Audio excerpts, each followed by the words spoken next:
My blanket is stuck under my chair. Okay, I think we're live. Why is the lighting making me look more ghostly than normal today? I feel like the white balance is off for some reason. But I'm gonna assume that we're live. Let me double check. Here. Yeah, we are good. We are here. Hello, everyone. Happy Friday. Hope you all are doing well. We have, obviously, Miss Bandita here, who is in maximum cozy mode at the moment. Look at this. Look at that perfect face of relaxation. You like the ghost lighting look? Why are they so bright? Actually, I'm going to look at this because it is kind of weird. Maybe I reset something and I didn't realize I reset it.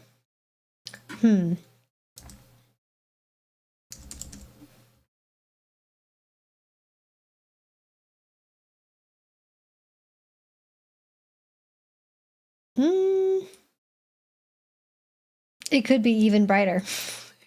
It could be even brighter. That looks more normal.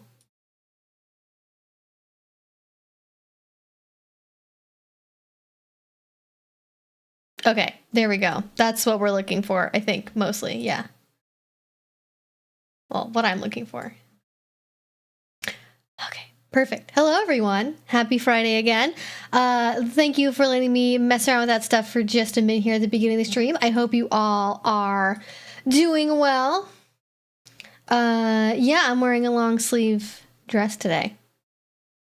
And I guess I dyed my hair yesterday. I don't think it looked too different. Hopefully in a good way. Yeah, she is definitely cozy maxing for real. Okay, so welcome everyone to the live stream. I was expecting it to be popular, but it definitely broke containment from my usual audience. We had a popular video this week about the DDLG professor, air quotes intentionally used there, and had some new people. So I don't know if you maybe are finding me in this live stream from that video or if you're a regular viewer, but you are all very welcome. If you haven't been here before, if you're new to the channel or new to these streams, this is an interactive Q&A live stream we do every Friday at 6 for about 2 hours. And you guys basically ask questions, I answer them. And it's 18 plus only because we do go over adult topics and we cover everything from kink, BDSM, relationships, polyamory, queer issues, the whole spectrum of stuff, or also random pop culture things. It's sort of whatever y'all want to ask about. And then if I don't want to answer a question, I don't answer it. Real easy. I go in the order that questions are asked during the stream. I might pop around a little bit if we're on like a theme maybe and there's like related questions, but for the most part I do try to stick to the order questions come in, and so that means the best way to get your question answered is to ask it early. Please don't spam the chat, listen to the mods. If you repeatedly ask the same question over and over and over again and I see that, I will out of spite not answer it. So there you go. I'll get to that in a second, but let me finish reading all the stuff I want to say here. So that's basically what you need to know. Read the rules and the FAQ down below. I have answers and links to resources for common questions. So if you want to know how do you talk to your partner about getting into BDSM, book recommendations, where to buy a flogger, things like that, I will have it linked down below. I am actually making a new video, updated, spicy and new for 2024 on how to talk to your partner about kink. Bandit has abandoned cozy mode and is fleeing to go get water. So, bye Bandita. But with that being said, thank you all so much for being here. Okay, so let me go ahead. Oh, we have a super chat just here for leather/high quality blindfold recommendations.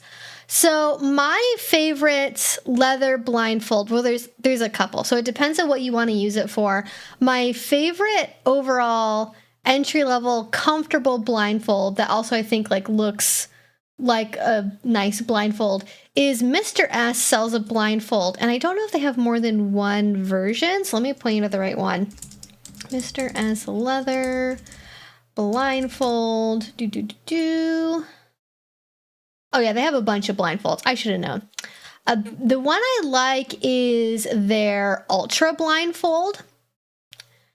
Beware, if you go to the Mr. S Leather website, there's penises everywhere. So be forewarned if you don't want to be literally looking at a penis while you are looking at BDSM gear. So the Ultra Blindfold's my favorite, and the reason I like it is it actually has elastic straps on the back that have a very flat adjuster on them. So a lot of blindfolds, they bulk around your head and they're leather, and they also have, because of that, bigger buckles on them, which means if you want to do anything like laying down or having your head against a piece of furniture, the buckles dig into the back of your skull.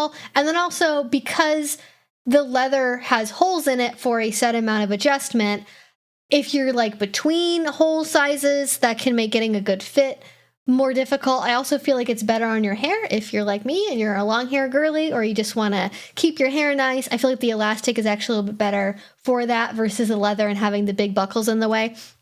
If you want something that is a little bit fancier, there's a couple of options. My favorites are from Scott Paul Designs. And also I know that they have multiple options here. There's not very many different blindfold designs out there. If you look on like Etsy, for example, you're pretty much going to hear the exact same ones over and over again. You're going to see the exact same ones over and over again. And because of that, it's kind of hard to find ones that are genuinely really unique. But Scott Paul Designs actually has one that's unique, and it's the one-way magic blindfold, which doesn't really look like a typical blindfold. It's like a clear plastic that you can see into, but it's warped sort of like drunk goggles. If you ever had to wear drunk goggles in high school to warn you about the dangers of drunk driving or something, it's similar to that in terms of the kind of distortion it's at.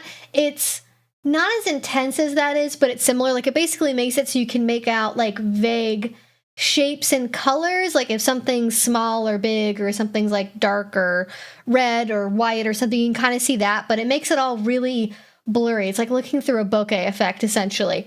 And that I really like because it allows you to maintain visual communication with your partner, at least from one direction. They can, if you need to have more communication in terms of like being able to see your partner's eyes, that makes it easier to do that. And also, it's not as intense as a full-on blindfold, and because of that, you just have a little bit more of like an easy step into wearing the blindfold because you're not totally using your vision. And also, the design with the Scott Paul Designs blindfolds, they're basically like big cups that go over your eyes, which makes it more difficult if you want to like lay down while you're using one, for example. And some other things about it are not maybe perfect. But if you want to have something that's not going to press into your eyes, like if you have like long eyelashes, your eyes are just like sensitive or something, they're going to completely ensconce your eyes without actually pressing into your eyeballs.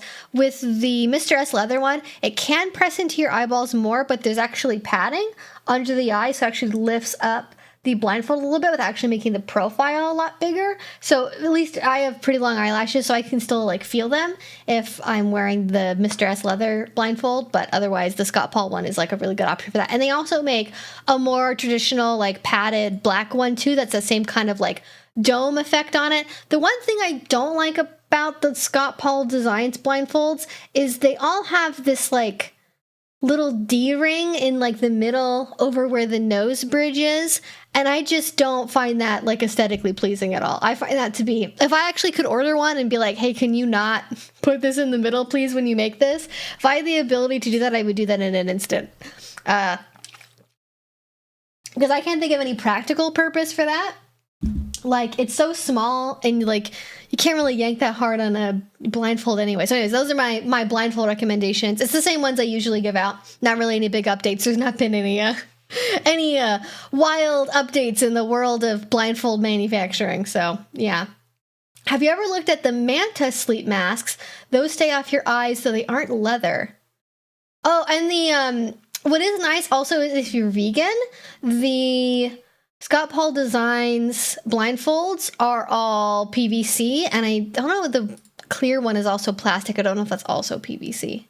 I don't know if it says on the website. I don't think it does. But they make PVC versions of their blindfolds, which is nice, unlike Mr. S Leather. Was it the Manta blindfold?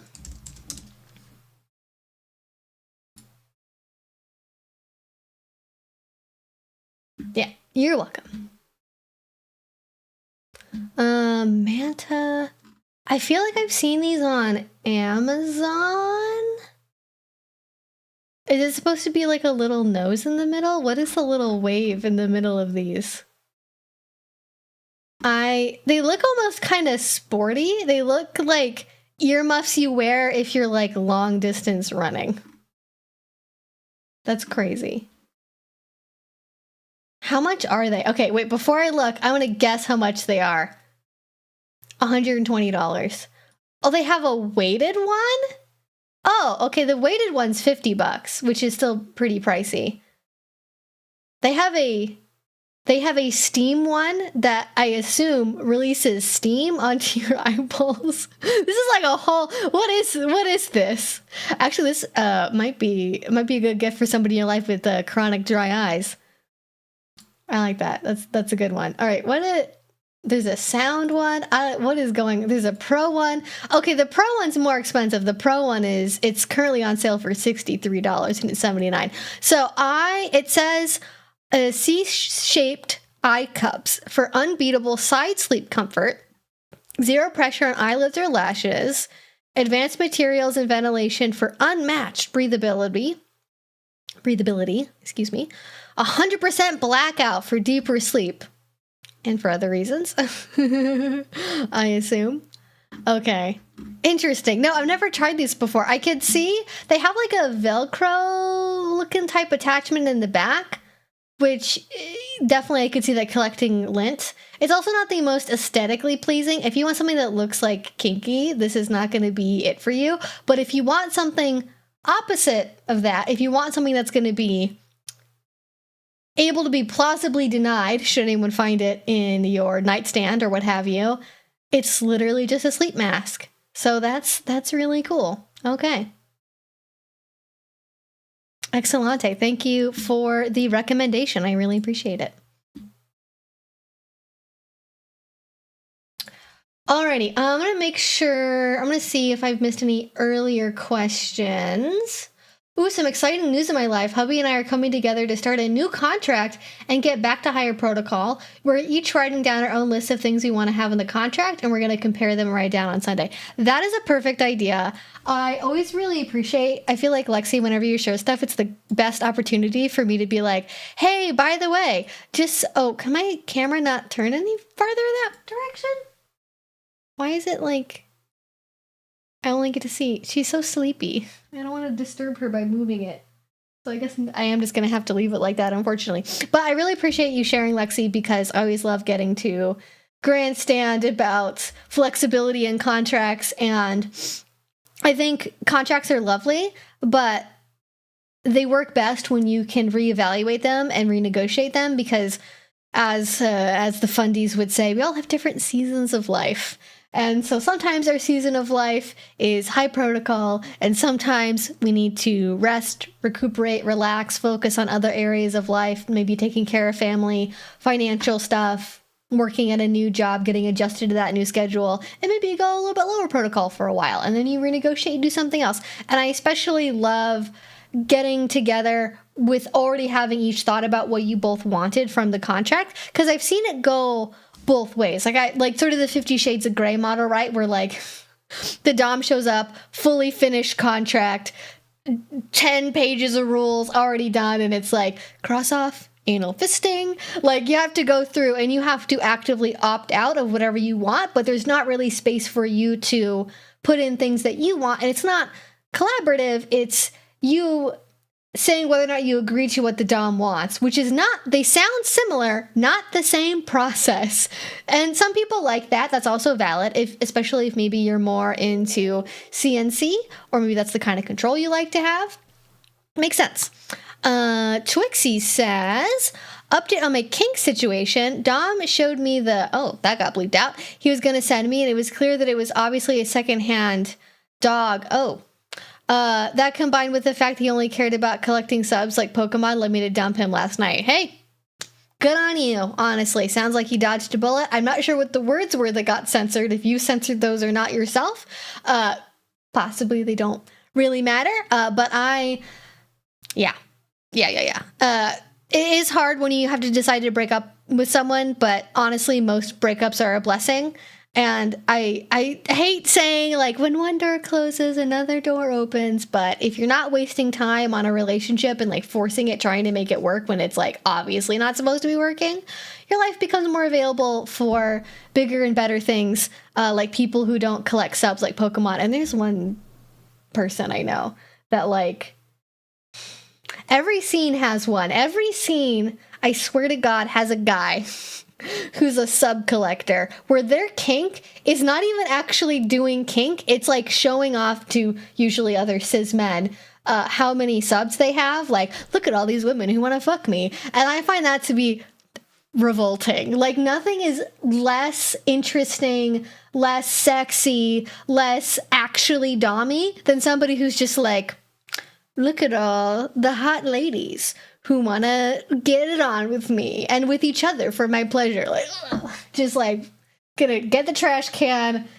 just clear it all out. Like, like it's so the opposite. Like, the way that I talk about kink, I hope it comes across that what I like is deep, vulnerable, complicated, one-on-one intimacy that's very authentic. And I find that kind of posturing and people collecting to be so inauthentic. Like, I don't know, like group sex is like a really common fantasy, right? It's people like harem stuff, all that's valid. But you can tell there's a difference between like a person who has a high level of skill and has a ton of emotional availability and like also actual physical time availability to maintain, let's say, 3+ DS relationships simultaneously.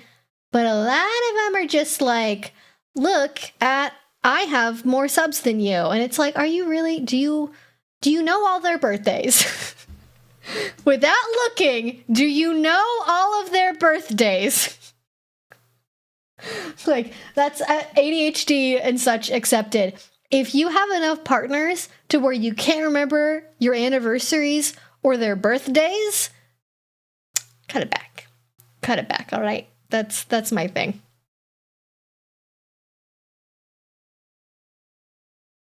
Minor peeve, local kink night had a cool electrical plasma wand demo, but there was music way too loud to hear the explanation, so I didn't feel safe to try. That is a sadly common occurrence.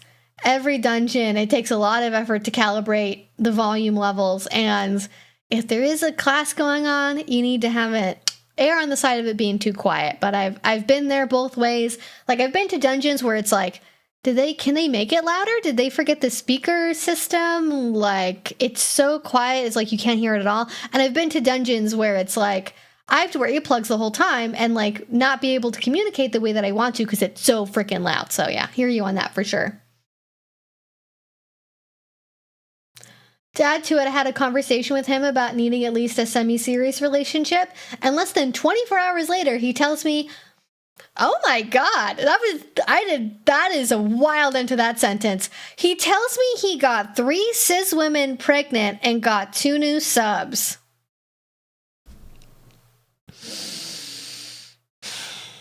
Twixie, I'm so glad that you dodged this bullet. Congratulations. Oh my God, I'm like tearing up. This is like, so crazy. What is happening? That's not a brag. Dude, you don't know how to use condoms? What's wrong with you? How old is this person? Like, okay, breeding kinks are valid. Okay. Breeding kinks are valid. But that to me demonstrates this is somebody who does not know fantasy versus reality on any level. And that's really sad. Like, I honestly hope he's lying because, again, so many people, is he trying to be Nick Cannon? Like, what? Like, that's the only other reference point I can think of for behavior like this is like Nick Cannon or like a fundy dude that has like a secret family. Unbelievable. Just really goes to show you can't trust people. But I'm glad you didn't like fly out there, like have a, like you had your needs, you stated them, and then they very concretely demonstrated they were incapable of meeting those needs.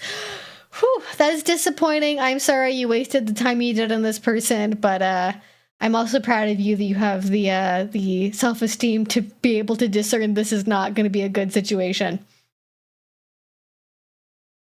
Taking the breeding kink a bit far in it. I don't know if this is still the case, but on FetLife, there would be like, if you Google, let's say, like Seattle, right? You go to groups and you look at groups, there'd be like Seattle personal ads, Seattle dungeon connections, whatever.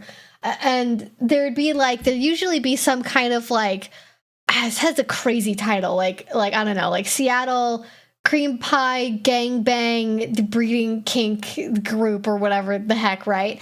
And there are a disturbing number of people, especially in the era that we live in, that seem to not know fantasy from reality, specifically when it comes to that kink, which I find to be, because that involves potentially creating a whole other human life into the world and not just like a temporary bruise that could last for a while or something that only physically affects you. There are unfortunately a number of people that don't know the line there and are like happy to play with that line, and it makes me nervous. Again, to be fair though, I have seen this with like other kinks, like castration fantasies and stuff. Like there are definitely like pro doms and especially male submissives online who will like, you know, talk a big talk, but they don't really walk the walk. You know, it's part of the role play for them and part of their like fantasy experience to type out wanting this experience without actually really ever planning to act on it. So, you know, it could be that too, but everyone on the group, probably not. Probably not. Yeah. It's breeding kinks are fine.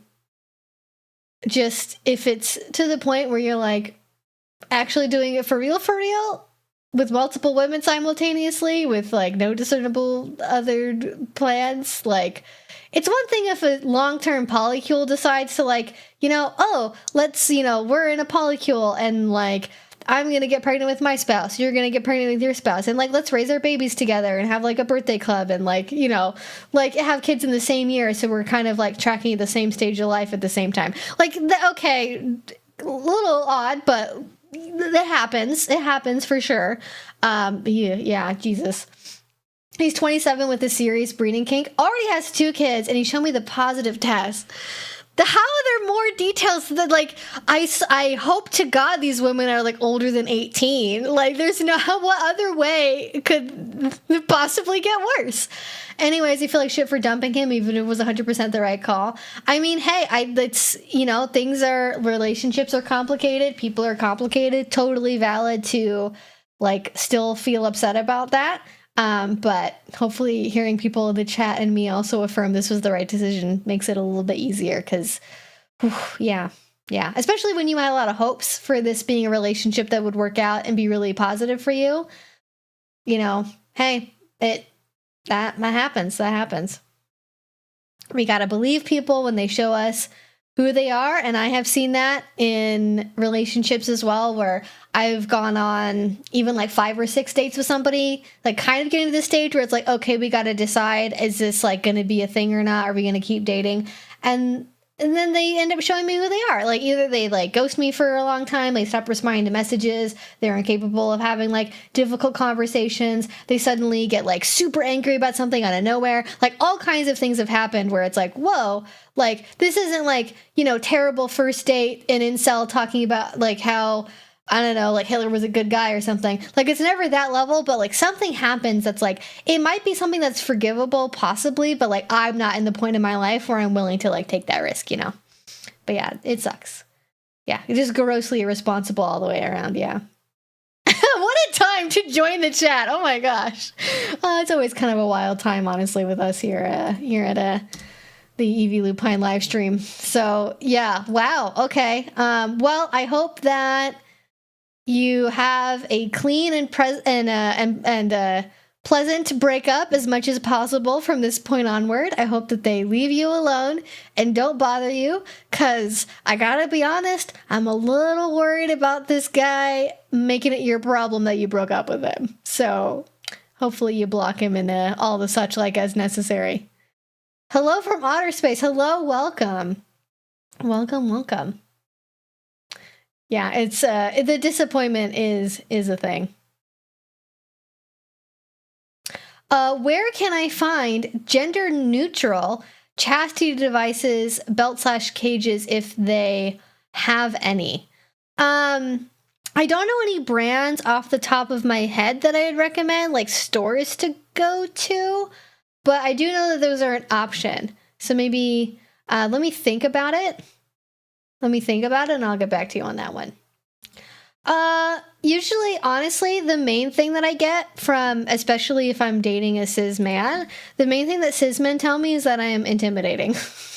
That's what they're like, threatened by my level of experience in polyamory, my job, my level of experience in kink, and then even if they act totally cool up front, by like date 5 or 6, they're like, I don't know, you're like I'm scared. Like it threatens their sense of like, like even if they're not somebody who you would initially think is like super invested in like traditional masculinity, it eventually comes out that they're like not actually all that cool with like somebody who puts them like here, you know, like comparatively on like important relationship things. So they just don't know how to breach that gap. And it's like, hey, you know, I can't help what I do for my job. I mean, I can, you know, but like it is my career. I'm not gonna switch it up or to pretend to be a dum-dum who's never read a book, like to make you feel like more like a man. Never that they say it in that way, but it is disappointing how frequently that has happened where I find out like a fair distance in that's not just like, oh, that's really cool. Like oh, that's really cool. It's interesting. How'd you get into that? Very quickly turns into like, this makes me uncomfortable because I don't feel masculine around you because you know more than I do. I think honestly, the same thing probably happens just with like vanilla relationships too, where people get intimidated by like, if I was like a vanilla sex therapist or something, or I was a vanilla sex educator, I think even men, like they would have that moment of like, ooh, I'm really excited because you have all this knowledge, which means like sex is going to be great. And then they find out, oh, but she knows more than me. And that makes me feel insecure because I, as the man, I'm supposed to know more. And it's like, okay.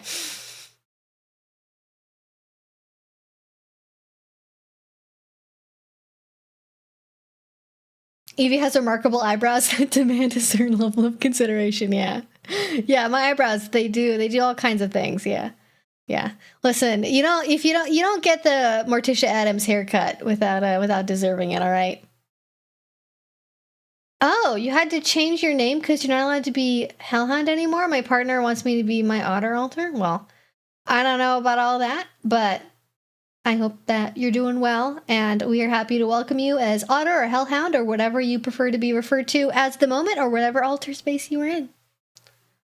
I learned that you teach... one of my classes for my PhD in clinical sexology. Wait, what? Like, somebody uses me as a reference in one of your PhD classes? Wait, is that what you're saying? Just wanted to show some love and appreciation. IRC, I've been a Lupinier for almost exactly 2 years. Your work has helped Aaron and I immeasurably. Thank you so much for all you did. Thank you so much, Lexi. I really appreciate that. Thank you. I'm so glad that you're here. You're also a wonderful contribution to this community, and I also appreciate you being here almost every week. It's a wonderful interaction every time.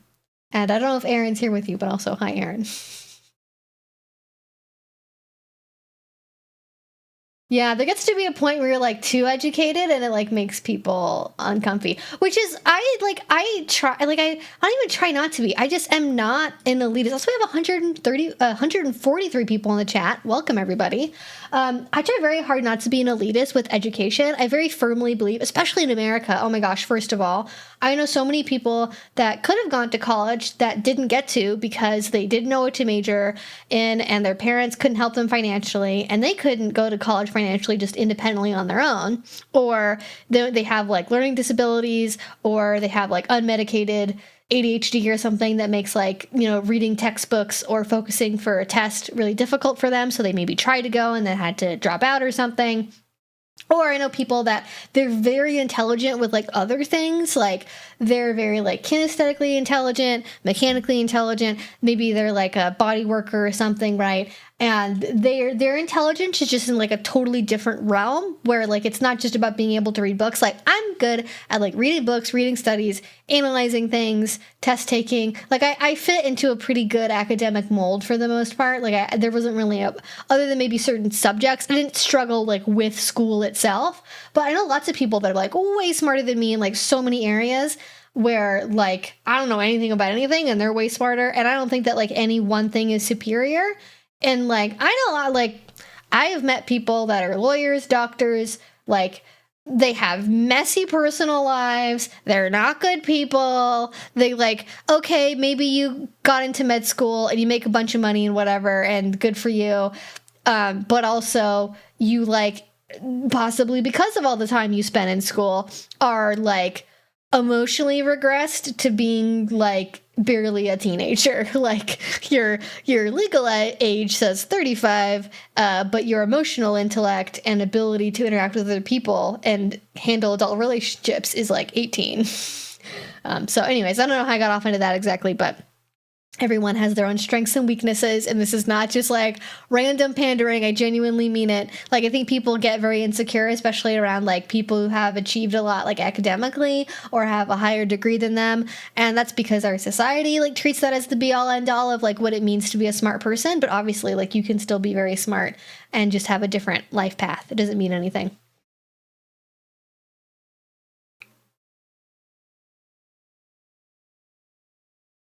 Oh, it's the Modern Sex Therapy Institute. Your name is on a class looking at the curriculum. Oh. I didn't know that. Maybe I should, maybe that went to my spam box or something. I don't think I've ever been emailed by the Modern Sex Therapy Institute. But that would be cool if I was a reference for something. My husband / Dom was so excited to meet a woman who was confident. I will say that honestly now is like such a big filtering tool for me, where now by like probably the first date, but at least by like the third, like I gotta know if like I do like some kind of roundabout check-in to figure out, are they actually cool with my job and my amount of experience and knowledge, or are they gonna be a little piss baby about it? And like recently, because I've been filtering based off of this a lot more, it's been a lot more successful. So I haven't found as many people that are freaked out by my job or are like secretly intimidated by me. And like now, if I were to ask my actual partners like what they think about my job or like me, they'd be like, "Oh yeah, you're like really smart, but like I like that about you, but I'm not scared of it." Like, and that's the reaction you want: somebody who likes that you're smart or that you're good at something, but isn't like insecure about it.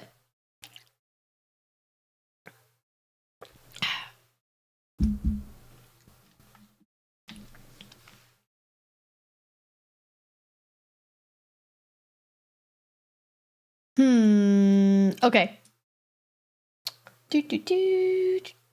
Okay, we're gonna go way back in the chat here. I totally missed an earlier question. I'm so sorry. Arabella's Limbo asks, "How are you doing tonight, Evie?" I am great. I have so many good plans for this weekend I'm very excited about. I had a fantastic day yesterday because I actually moved my schedule, so now like Thursdays are no longer a stream day for me. So I got some fun stuff in last night as well. So doing great, in a good mood. Also, has anyone noticed that Bandita has a purple tail yet? I feel like no one's commented on that yet. Let it be known that Bandita has a purple tail. Just FYI. How do I find a good dom if I'm into age gaps? Ooh, like specifically looking for an age gap and also wanting a dom. My gut instinct, first thought in my head is do not advertise that you are looking for an age gap. Like, it's valid to be into one. You can self-sort for that quietly, but I would not necessarily say, like, for example, looking for an older man to be my dom, because I feel like somebody who is like specifically looking for somebody who wants an older man is not actually the kind of older person you want to be interacting with. So if you are into age gaps, you want to find a good dom who is older. I think, as always, the best way to find people like that is going to be in the BDSM community. You can find people on places like dating apps, right? So like OkCupid and Field are the two big kinky, like where you can openly be kinky dating apps.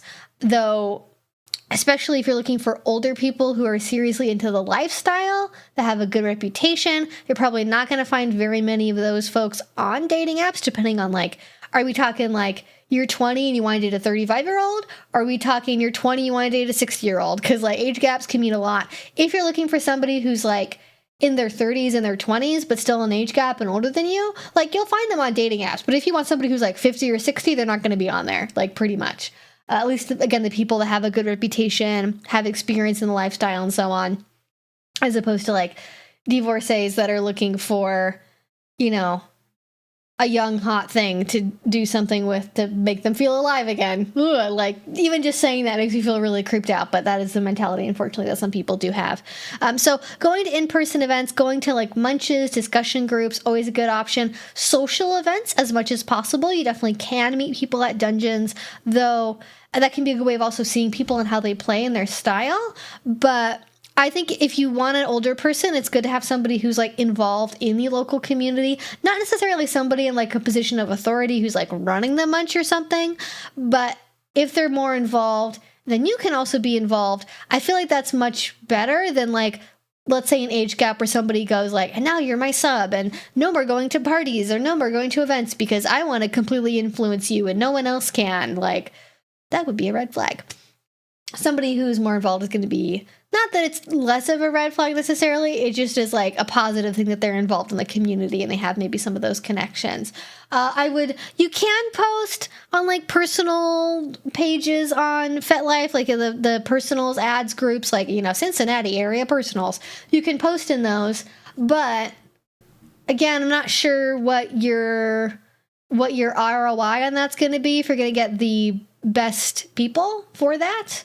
But what I've actually found to be beneficial for meeting people that has not intentionally been for like meeting long-term, like yes, relationships, but has sort of like worked out that way sometimes, is actually posting, looking for something at a specific event, but especially a big convention. So I know this is kind of like jumping off the deep end a little bit if you haven't really done kink all that much before, but there's a lot of big conventions across the United States, also a little bit in Canada, also in Europe to a lesser extent, where there's usually a FetLife group for it. Closer to the event, within sometimes like a month out, usually like 2 weeks ahead of time of the event, people will be posting in a thread looking for play for the weekend, right? And that could be anything from like bondage. I've seen people do like latex, dollification stuff, all different kinks will be represented. And that can be a good way of meeting somebody for like pickup play in a controlled environment, a limited setting, getting a sense of their play style and like what they're into. It could also be like service, right? It doesn't have to be like necessarily like a BDSM scene in a dungeon. It could also be like, you know, maybe you want to shine their boots for them before they go into the dungeon that night or before the formal leather dinner. Or maybe you want to like, you know, wait on them for their aftercare after they do scenes with other people. You can find ways to kind of get more of that DSE vibe in while still like being within the scope of something that could happen at a BDSM convention. And so that can be a good way to meet people, and that can be a good way to kind of get your foot into the door and kind of get a sense of who they are. And then if you like each other and you like being around each other, you like playing together, then you can kind of evaluate, okay, is this somebody I want to be in a DS relationship with? So all of it requires a certain amount of like work. There's not one simple answer that's like, go here and here's all the DOMs, right? There's not like here's the GPS coordinates, the secret DOM ranch. And if you show up on a Thursday, you can pick one out free of charge. Like, unfortunately, no, I don't have access to that. Although that would be kind of funny, to be honest. Reverse pet play. Reverse objectification of dominance. That would be very funny. But gotta do with legwork, gotta evaluate people. And as always, whenever you're, you know, getting into lifestyle, getting into the community, I really recommend having connections with people that could be like long distance through like a Discord chat, that could be through a local community organization, that could be through attending munches, could be through all kinds of things, but find people that will be able to support you and also check you if, for example, you find yourself in a more toxic relationship. They can kind of be that canary in the coal mine of like, hey, we sort of noticed this at parties and like it makes us a little uncomfortable. We want to make sure, are you feeling okay? And sometimes that can be overreaching, and especially if you have maybe more of a darker style play or you like CNC, that can, make it, I don't know how to phrase this exactly, but it can mean that people step over things in an attempt to like be helpful.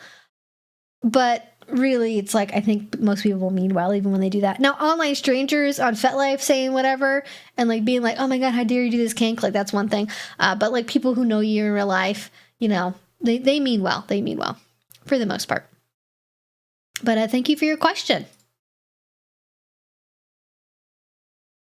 I miss the FetLife from 2017. That's so specific, but also I know what you mean. Pre-pandemic FetLife was like better and worse in a lot of ways. I did like how the pandemic changed events on FetLife. I feel like they made events, especially online events, like didn't even exist on FetLife before the pandemic. But like there was something magical. I got into the scene in 2015. And like 2015 FetLife was like popping off. Like it was different. It was a different time. I've never been involved in any social media for as long as I've been involved with FetLife. Maybe Instagram, but I'm not like engaged with Instagram anymore. I just sort of feel like it's the same.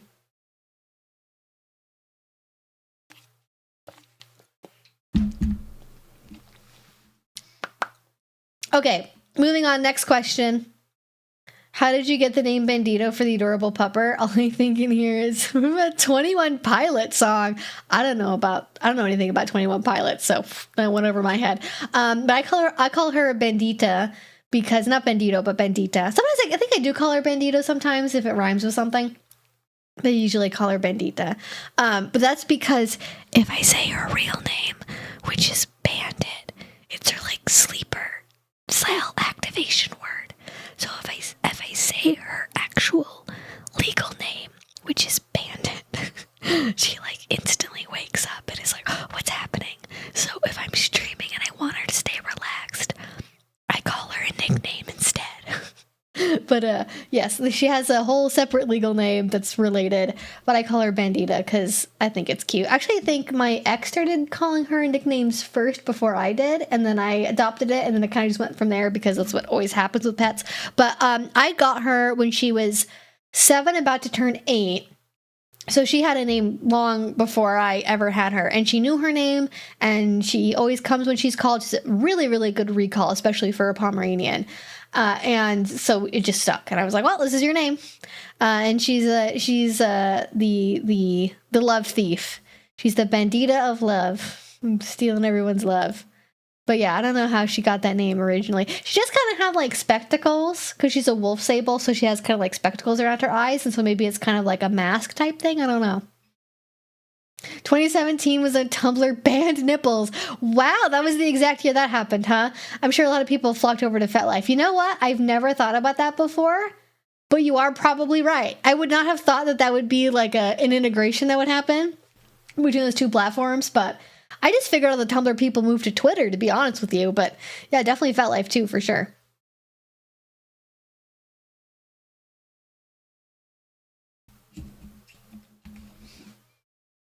She does technically have a legal name. I mean, technically. She has an AKC registered name, which is Bandita. It's Bandit Silver Star is her full legal name. She does actually have a last name.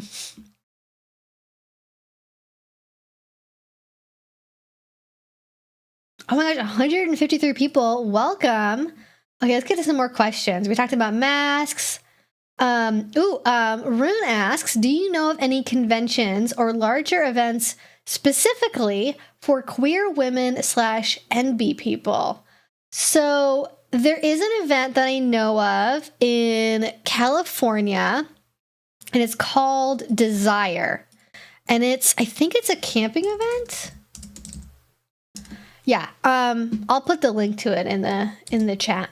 But it's called, oh, they changed the URL. It's desireleather.org.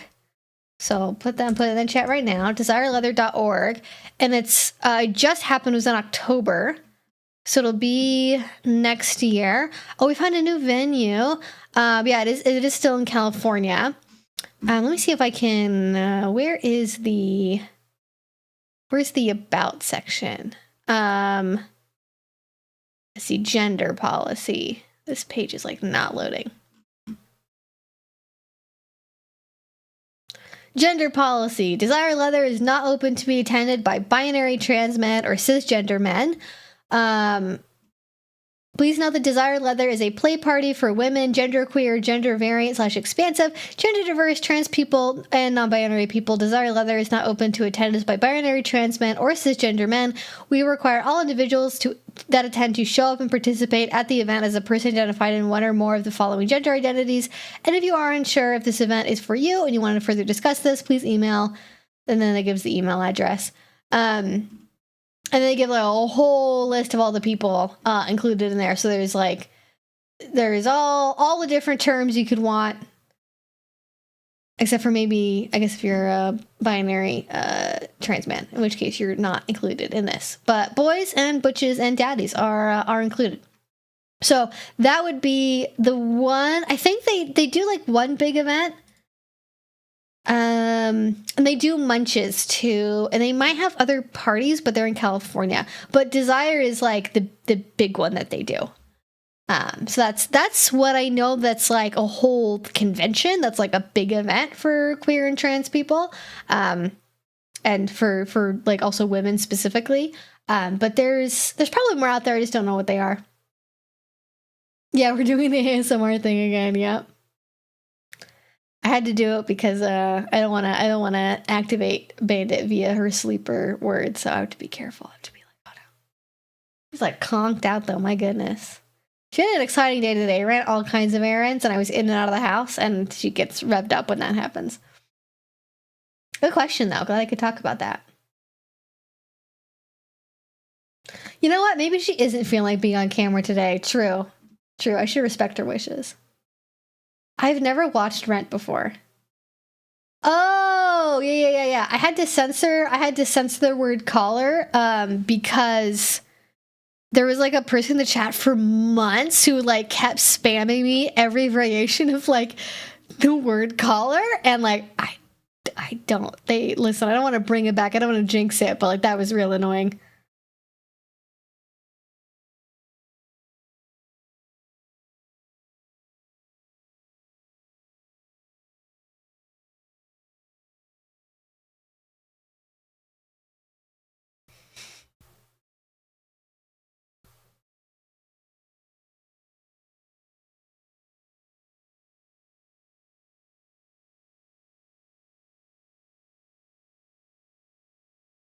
All right. I'm not really interested in this event, but what about non-binary people? I don't know. I mean, non-binary people are valid. But I don't know if there's any like national level, like convention-y type events for just non-binary people specifically. I don't know. Usually they're included. Like certainly there are events that are more queer focused than others, but usually not only non-binary people. Yeah. I was in an actual age gap relationship for 18 years. If y'all have any questions on that, I can answer again. I mean, hey, your girl has lots of experience with age gap relationships. I haven't dated someone my own age for more than like 6 months since I was 20 years old. I've had let's say I've had age gaps that range between 5 years older than me to more than 10 but less than 20 years older than me. So not every kind of age gap relationship, but I've been in lots of age gap relationships, lots and lots. And like I don't even think about it that much anymore, to be honest with you. I have a system for evaluating it, and I stick to it, and it works for me, and I've talked about it in videos before, but certainly sharing that from multiple perspectives or being the older partner would be interesting.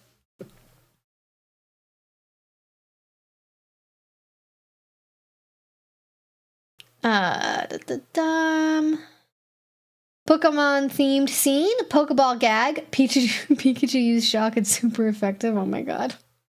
I did actually one year on a camping trip. I didn't participate in it, but I knew the people who organized it and did it. There was like an organized Pokemon battle tournament with the submissives having to fight each other as Pokemon, like complete with costumes, like people in like kigurumis and like outfits and stuff. And it was completely ridiculous. It was fantastic, really. It really was. I don't actually know who ended up winning that, but it was fun. It was a fun time. Good variation. Good for the furries. Good for the pet players. It was a hot experience all around for everyone that got to do it. It was a fun time.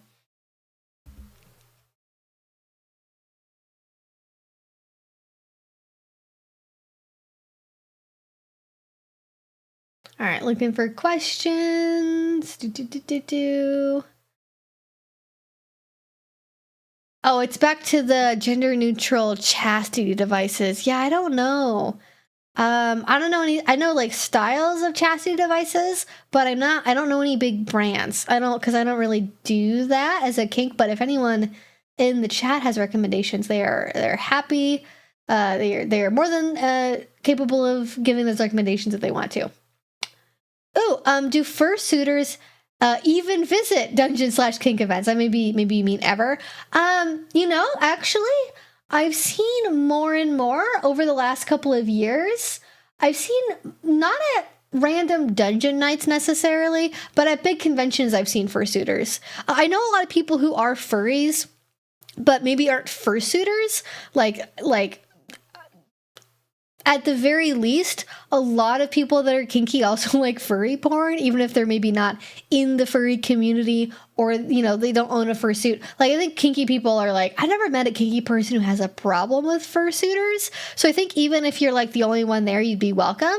I can't imagine anyone, maybe somebody who's never seen a fursuiter, like somebody who's like totally offline, who has no idea what furry culture is. Maybe they'd be like, why is that person dressed up as a cartoon tiger? What's happening there? Are they supposed to be Tony the Tiger? What's going on? They might be a little bit confused by it, but other than that, I think people mean well. But I have seen, I'd say less than a dozen, maybe fursuiters in my time in the kink community, but I also feel like this might be a regional thing. Like maybe if I lived in other areas, I don't know how big the furry community is here, but there is a big convention in Georgia called Frolicon, and that is an anime/BDSM convention. It's a wild combination, and I am 1,000% positive if you want to go to an event that's going to have fursuiters at it, Frolicon would probably be the place to do that at if you want to see other fursuiters. And possibly the age play ones. I feel like there's definitely an overlap between like people into like age play, CGL, DDLG, and like baby furs. I don't know how big the overlap is, but I just feel like there must be some kind of overlap,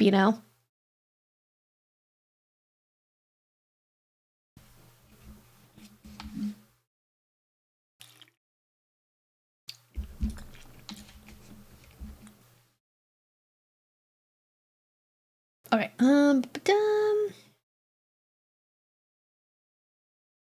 Oh, thank you. This is my first time catching your live stream. I love your content. I learned a lot, and I went to my first munch because of you. So thank you so much for what you do. You're very welcome. You've been very brave to go to your first munch. I know it can be really scary to take that first step, but I'm glad I could be that person to nudge you in the right direction and hopefully bring you more joy and fun in your life. Can we ask what your job is? Well, my job is YouTuber, so that is my job. This is my job, which is, I guess, maybe this is my job. You're seeing it. This is here. This is what I do. I'm told Capcom had a ton of fursuit people. There were several in 2024, though. Is that's one of the age play ones, right?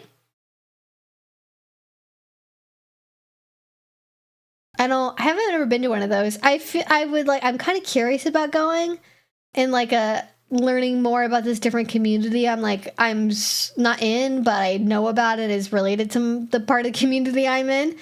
But traveling is a lot. Okay. My chat keeps freezing and I keep having to refresh it. Okay. Okay, I think I fixed it. No, I missed a bunch of questions. Ugh, sometimes it just like resets itself when I miss stuff. Okay, let's get back to where I was before.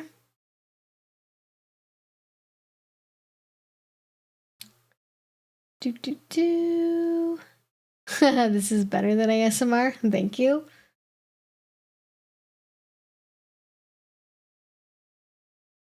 Maybe a silly question. I sometimes get asked offensive questions, but very rarely are they silly. But I remember in a video about middles, you mentioned things like report cards and homework. I'm curious, is there a good resource for like homework and report cards? Ooh, like does somebody have like a downloadable, like a PDF report card that you could use for like a middle? Honestly, this might seem like a weird recommendation.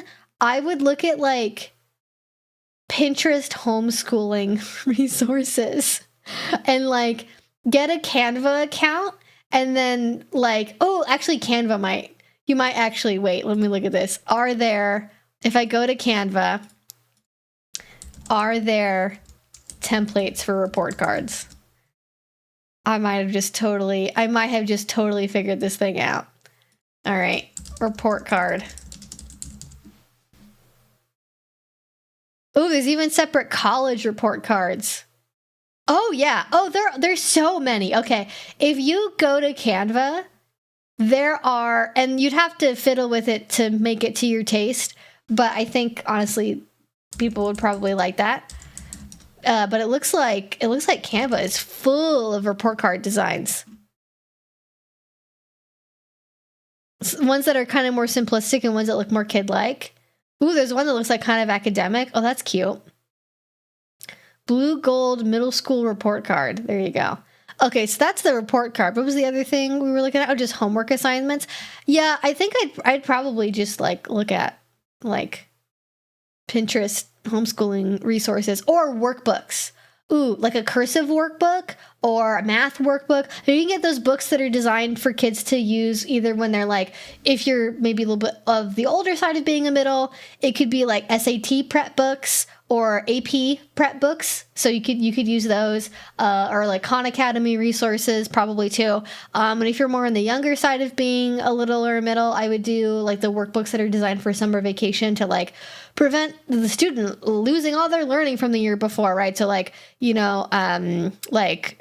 reading logs, or I think I've already said a couple times now, cursive books, math worksheets, things like that. You can just buy those on Amazon. Make sure you're not buying one that's AI. You can even go to an in-person bookstore. I'm sure that they would have those there too. And those would probably be some good ways to do that can be broadly applicable.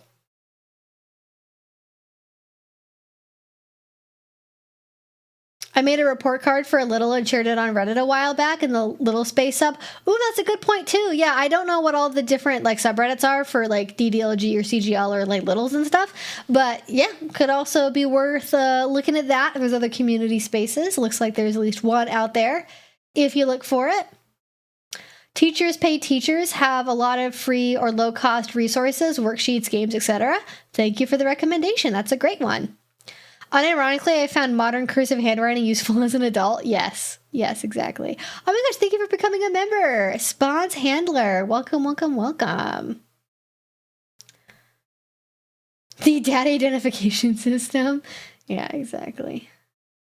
Oh my goodness. Okay. Ooh, how do you go about explaining the feeling of frenzy to someone completely new to kink? Okay, so they're new to kink, and you want them to be able to recognize when they might be experiencing frenzy. And if that's you, and you're trying to explain to them, I would probably say, I don't know if there's I'm trying to think of a good analogy to something they might have experienced before in life. If you've ever been like, or if they were younger, right? If they were like in like high school or something, like the first couple times they were dating someone, like that like teenagery obsession you can get with somebody where you're always thinking about them, always looking for text messages, always looking to see if they're online on Facebook or whatever. Like, if they're doing that, but for kink, where they're like constantly checking, constantly monitoring, you know, they've got it bad, right? They're always like thinking about the person that consumes all their thoughts. That's the same kind of obsession that you can have with kink. That's kind of an extreme version of it, because sub-frenzy, obviously, it's a spectrum of experiences, and not everyone has it to the nth possible degree. But that's what I would compare it to. That's probably most similar, is like that obsession of like puppy love, or that just immature love that you get when you're still learning how to have healthy relationships, so you don't have like a clear sense of boundaries yet. That would be what I would compare it to. But in terms of talking about how it actually feels internally to like be experiencing sub-frenzy, it probably depends so much on the person, but in the times where I've experienced some degree of sub-frenzy, it usually involves, again, kind of that obsessive thinking, racing thoughts, you know, constantly thinking about, like, when is the, like, next time I'm going to get to do this, right? Like, even maybe when you're in the experience, you're thinking about the next time, right? Like, you're in the spanking, you're at the dungeon, you're doing whatever, and you're already thinking and planning out, well, can I do this again tomorrow? Like, can I do this? Like, when's the next time I can do this? And if you're in that headspace of, like, you're doing it, and then you're already trying to plan out, like, when's the next time I can do this? Like, that is concerning. That should be a red flag. You should be in the moment, enjoying the experience, sure, but if you're already thinking like, okay, but I can do this again, right? Like, that's usually a bad sign of you're going to be going a little too far with it. So obsessive thinking, you know, constantly thinking about where you're going to be able to do this again, you know, and thinking about it in a really idealistic way, too. Like, if you're thinking about kink as like, oh my gosh, it's the best thing ever, and I love this so much, and this is the best thing that's ever happened to me in my whole life.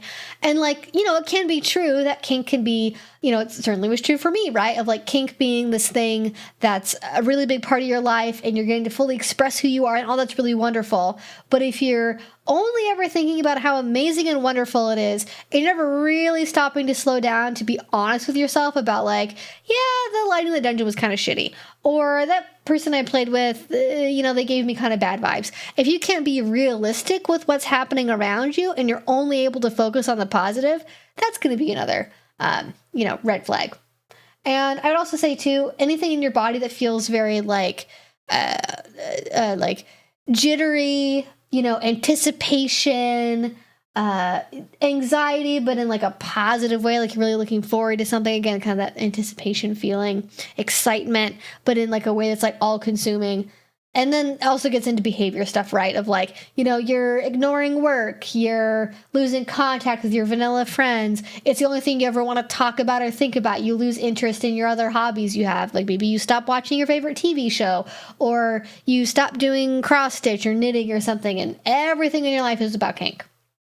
You know, that's not generally a good sign. So definitely there's overlaps between the actions, the sensations you feel, the thought patterns you have. It all kind of ties together, and that's how I would explain what subspace is. But good question, because that is definitely something that you want to know about getting into kink, to be able to monitor for yourself. And even more importantly, I think it can be more helpful to have an external person to like check in with you and be like, hey, so you've gone to the dungeon 8 times this month. And you're not really giving your body enough chance to recover. So let's check in. Are you sure you want to keep going at this pace? I think it might be a better idea if we slowed down. Like, you can't make a grown adult do anything differently because you don't have legal guardianship over them. But you can gently suggest, hey, I've noticed this thing. Have you thought about possibly why it is that you're doing it that much? And maybe we could think about changing it, you know, just for long-term sustainability's sake, if anything.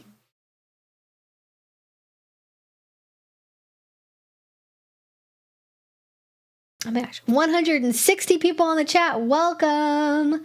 Welcome, welcome. Okay. I think that about answers that question. Is it kind of like limerence? Yes, that's a really good comparison. It is like limerence. Like, and especially if they're into it in a more sexual way, it can also be like lust. But yeah, it's limerence is a great way. But it's limerence. It can also be because sub-frenzy is usually spoken about in terms of like excitement for kink in general, like being in the community, going to events, just playing at all with like anyone. But you can also have sub-frenzy for a specific relationship and for a specific person. So even if it's not about going to the dungeon every night of the week and doing this and that with as many people as possible. It can also be about an obsession with like a person, like, you know, your first DS relationship, or maybe the first person who ever does a kink with you that you're really into. You know, that specific person can trigger you to have sub frenzy, even if maybe your feeling towards the community or like going to events or something is more grounded. So it's a spectrum of experiences. I don't really know a whole lot about this, the scene in Michigan. I don't know. I know that there's definitely like stuff in the general Great Lakes region, and Chicago has a really big scene, but that's obviously not Minnesota or Michigan. Sorry. Oh my God. I did the thing. I said, I knew I was thinking of Minnesota. I know you said Michigan. They're not the same state. Just to be clear. But I really know. I've never been to a kink event out there. I'm not sure what it's like. But if anyone in the chat wants to share, if they're from that area, feel free.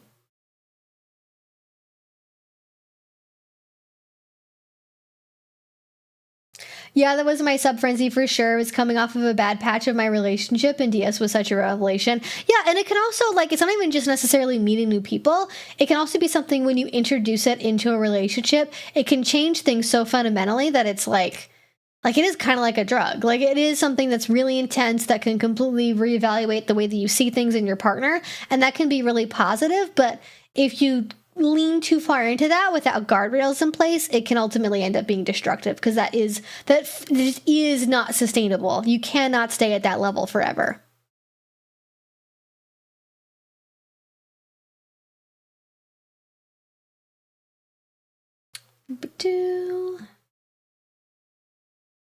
Aw, thank you. First time I ever paid for something on YouTube. I followed you for years, so thank you so much, Spons. I appreciate that. Thank you.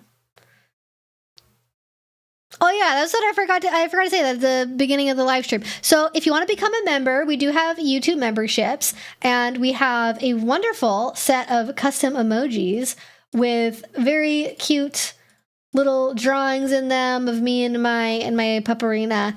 And if you want to, you know, I actually had the purple one today too. So you can you know, at me for using my water bottle. If I'm eating something or my dog's eating something. Do whatever you want, but it's 99 cents for YouTube membership. The only reason they're any level of expense at all is because that is, you know, I have to give it a price. It's the only way for me to get emotes in chat is to have YouTube memberships. But hopefully you all enjoy that. And you can check it out. No pressure, just if you want to, but it is a fun little add-on. If you like using emotes in the chat, that is a way to get those. It's the only way to get them, in fact. I can hear my dog snoring. It's very cute. Do you know of any good spanking tools that can leave a nice mark? All of them, depending on what kind of mark you want to get. What's a good beginner one?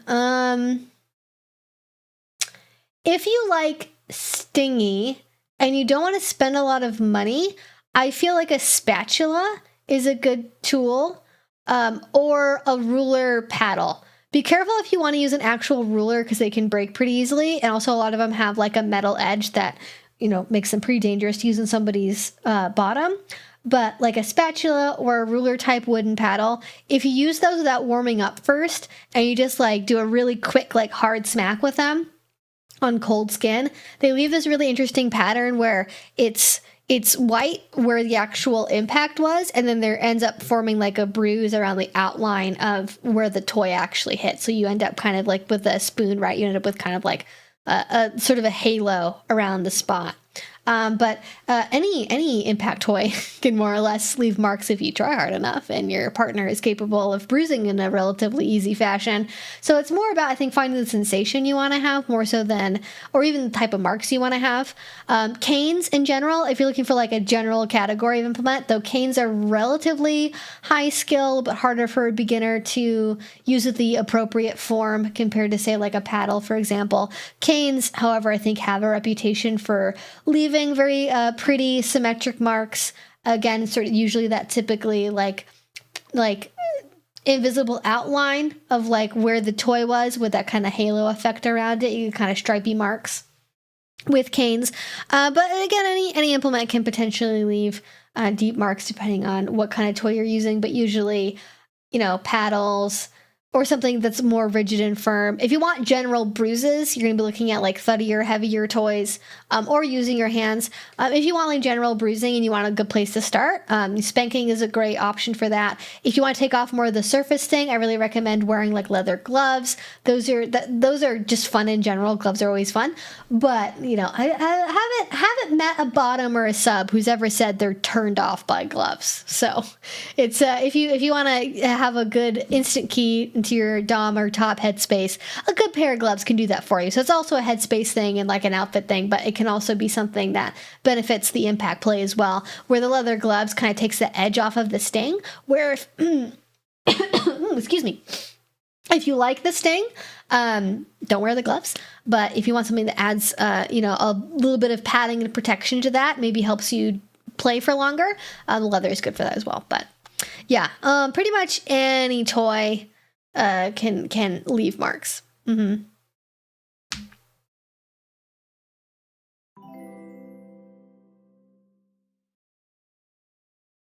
Mm-hmm. Oh, thank you. I'm engaged to my kink forever person. Dreams do come true. That's so exciting, Tom. Congratulations. Oh my gosh. Congrats on your engagement. That's so wonderful. That's fantastic. Oh my goodness.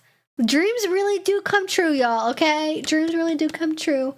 If you're in a rough patch and you're like, I'm having trouble finding the right people, I'm having trouble dating the right people, have your time and space to heal, but it can happen. It can happen for you too. That's beautiful. Oh, thank you for sharing that. I love it when people have new happinesses in their life. I'm always happy to support people, within reason as much as I can as a content creator, but I also love it when we get the W's and the L's here, and that's what I love. I feel like a hand spanking would be more of a gentle reward than a punishment, but that's just me. I mean, if you haven't ever done a spanking before, maybe you should do one first before you make any assessment on that, because depending on how and where you do it and the position you're doing it in, it can be intense. It can be intense. It can also be nice. Like, there's a whole gradation out there of spanking. You can do it real gentle and real nice, and you can be real mean about it. All right, no spam in the chat. If you spam the chat, I will not answer your question. FYI.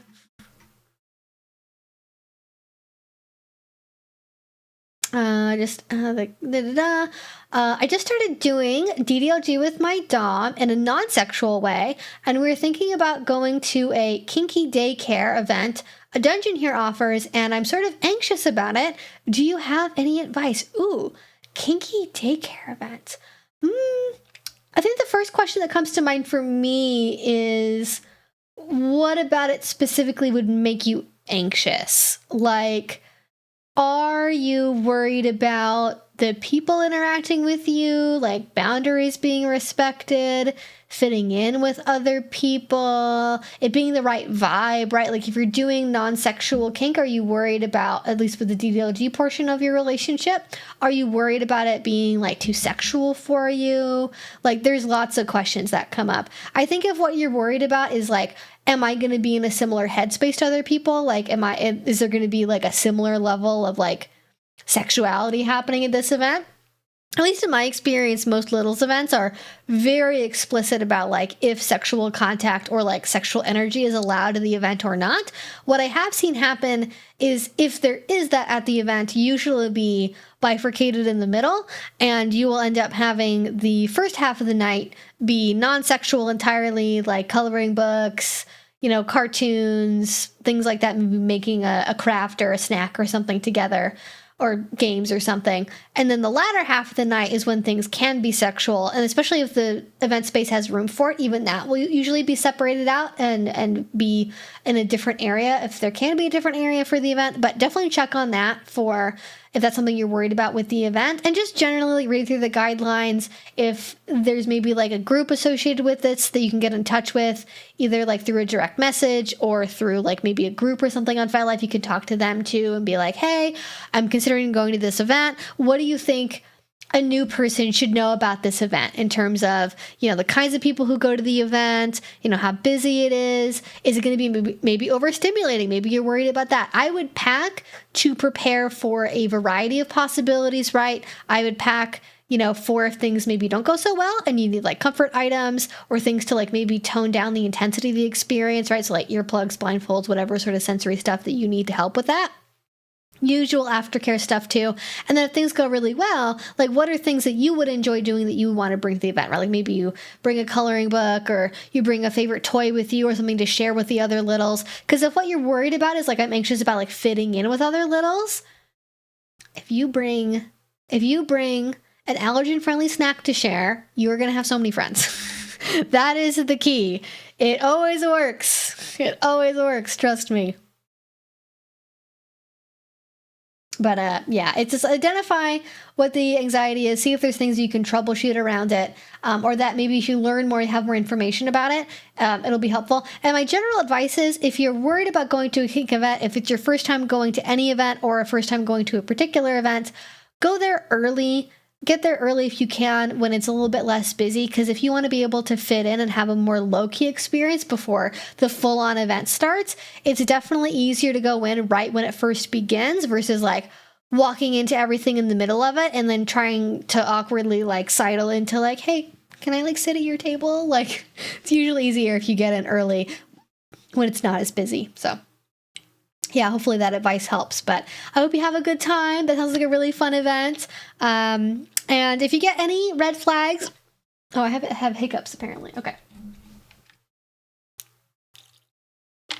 If you have any red flags to the event, if you don't feel comfortable, even if you're like, it isn't really what I wanted, I'd rather spend my time doing something else, no obligation to stay whatsoever. If you feel uncomfortable, please leave. Please say something. If anyone makes you uncomfortable, please say something. Please leave. And I wish you the best. But usually with anxiety, oftentimes we're worried about things that we can't really know until it's happening in the moment, and we ruminate on it and we actually make the anxiety worse. And if that's happening, if anxiety you feel like might be kind of illogical, maybe not fit with what you know is true about the event, like it's not going to be super sexual, or that it's going to be a really friendly group of people because you met them before, like the solution to that is just to charge in and then have success at the event and have fun, and then you'll prove the anxiety wrong. I think it's a good baseline. Fruit gummies and friendship bracelets. Yes, friendship bracelets. That would be so fun. Even bringing stuff to make friendship bracelets, that would be a fun activity to do. I don't know how, again, kinky daycare, littles daycare, it could be all different stuff. It could be craft stuff already they've got there. It could be movies. It could be like a sleepover thing. It could be all kinds of stuff. So yeah, be prepared for anything, but bring something that you would enjoy doing that you'd like to share with other people. At least in my experience, littles don't tend to be very cliquey. I mean, I'm sure that there are littles that are cliquey, but I haven't been in a situation around littles where it's like, oh my gosh, you're not welcome at our table. Like, that doesn't really happen. Where's Bandit? She is snoozing right there. She is conked out. Thank you so much for answering my homework question. It feels nice to have a place to just not be afraid to be myself. Yeah, that was one of the big reasons I like these streams is like, I mean, you could maybe ask on like Reddit or maybe if you know other kinky people, but it is really nice just to be able to pop in and be like, anyways, here's a random thing I wanted to ask and just like have it be a normal thing. Cause it is like, at least here it is, maybe not, at a random normie streamers live stream chat, but here it's normal. And we love that. It's one of my favorite things. And I'm glad to be that space for people where you can just be like, anyways, here's a random thought I had. Is this a good idea?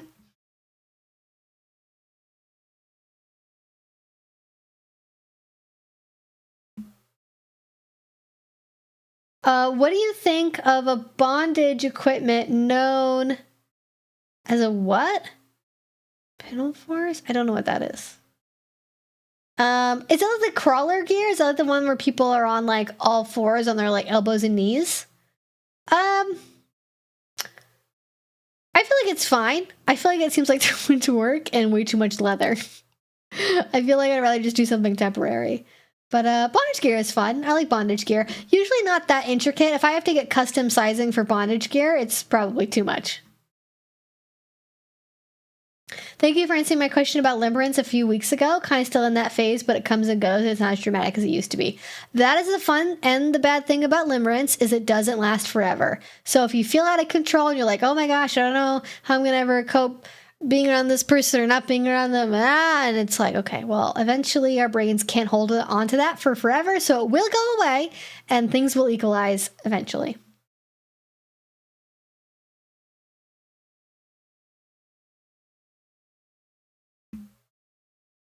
Coloring is a good idea. I won't bring my good one, though, as I'm a perfectionist. Yeah, save the good one. Thank you so much for answering my question. I'm mainly worried about being so shy and unable to interact. Oh, that's fair. Yeah, I think having a having an activity that can facilitate you being able to do something with other people without having to chat too much, totally normal. I've definitely been around enough little, tables to say that for the most part, people are like, I feel like generally the energy, sometimes it can be really bubbly and giggly and talking a lot. But oftentimes it's people just like hanging out side by side and like very quietly, chittering kind of under their breath next to each other. And like it tends to be kind of very gentle, I think more so than anything. But everywhere is different. That might not be your experience. But from what I've observed, at least, it tends to be like more low key than it would be at like an actual daycare, less intense than all that.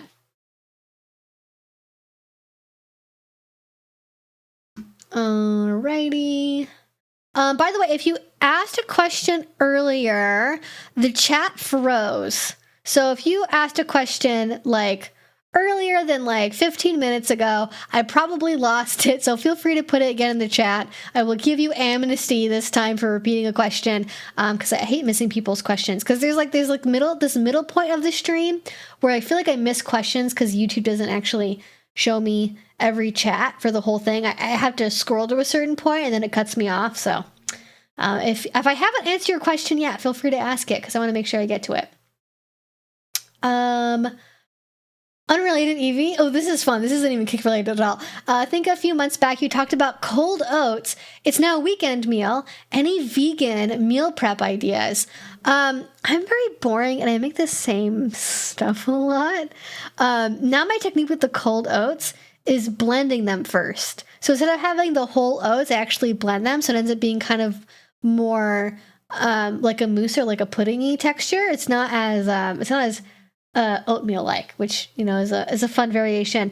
I like to make batches of stuff and kind of mix and match. So I'll make she's snoring so loudly, she sounds like a bumblebee. It's crazy. I like to make usually I make like vegan taco meat with like either Impossible Burger or Beyond Meat, just kind of like whatever's on sale at the grocery store that week. And I'll make taco meat and then I'll use that. I'll make like nachos with it. I'll make tacos. I'll make taco salad. And I'll kind of just like whatever I feel like making with it at that time is what I'll end up making with it. I will also do a similar thing with soy curls. I'll do buffalo soy curls. Or I'll do like A1, like steak sauce soy curls. Or I've done other, I've tried like teriyaki and stuff before, but it's not my favorite flavor profile. I haven't really found like a really good one for that yet. I'll do kind of a similar thing where I just basically make my protein in advance and then I might make a sandwich with it or a wrap or a salad. Might just like eat it by itself as like a jerky.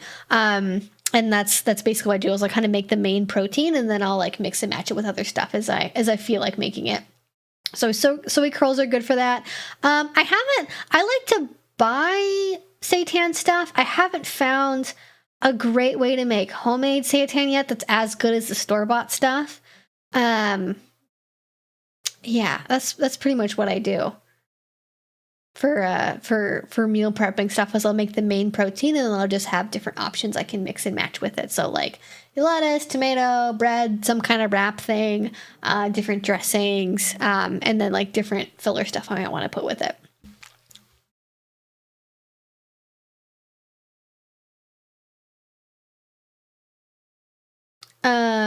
I always do cold oats. Well, not always. Cold oats with chocolate by default. Like that's me. Like I do cocoa powder, I do chocolate protein powder, peanut butter protein powder. Usually I do some combination of banana, peanut butter, and chocolate if I'm making overnight oats. Like it could be banana and peanut butter. It could be banana and chocolate. It could be peanut butter and chocolate. Sometimes all three at once, so I'm feeling real wild with it. I've tried other flavors, like I've done like berry and like strawberry and stuff, but I feel like chocolate and peanut butter and banana translate the best to cold oats. But yeah, I don't know, maybe I'm kind of boring. I feel like that's kind of basic, but whatever. Ooh, my wife gave me a hall pass. I'm afraid to use it as my marriage is the most important thing to me. Communication is great and don't want to mess things up. Also, don't know how I would meet someone. Ooh, I don't even... Yeah, we got a bunch of vegans in the chat. I love it. Ooh, this is a good one. Our version of meal prep is making huge veg soups out of the garden all summer and filling the deep freezer with them. Oh, I didn't even think about... I make soups all the... Yeah, that's a big meal prep thing for me. I like to make soups and stews as well. So my other... kind of going backwards to answer that question again. I do vegan cabbage rolls because usually my parents give me a lot of cabbage because they have a garden. So I'll do vegan cabbage rolls because those freeze pretty well. And I will also do different soups. I'll do like a vegan chili. I'll do a chowder. I made like a Thai pumpkin soup recently that was really good. I think Rainbow Life is where I get most of my soup recipes from, but like any old one will do. Thai pumpkin soup, and then usually because it's usually just me eating them, I'll have like a serving or like 1 or 2 servings when it's fresh, and then I'll freeze the rest in a Ziploc bag. And then if I'm having a struggle week or like coming back from a convention or a long weekend or something, it's nice to have something that's like a nice warm food you can defrost pretty easily, heat it up, and it's there. And bam, Bob's your uncle. It is chili season. It is chili season. Warning, chili season. I'll go to the hall pass. I feel like if I was in your shoes, I would be afraid that it was a test. Like if one day my wife, my precious, beautiful wife, came up to me and was like, all right, Evie, for some reason you're not a very sexual person and I'm going to give you a hall pass. That's it.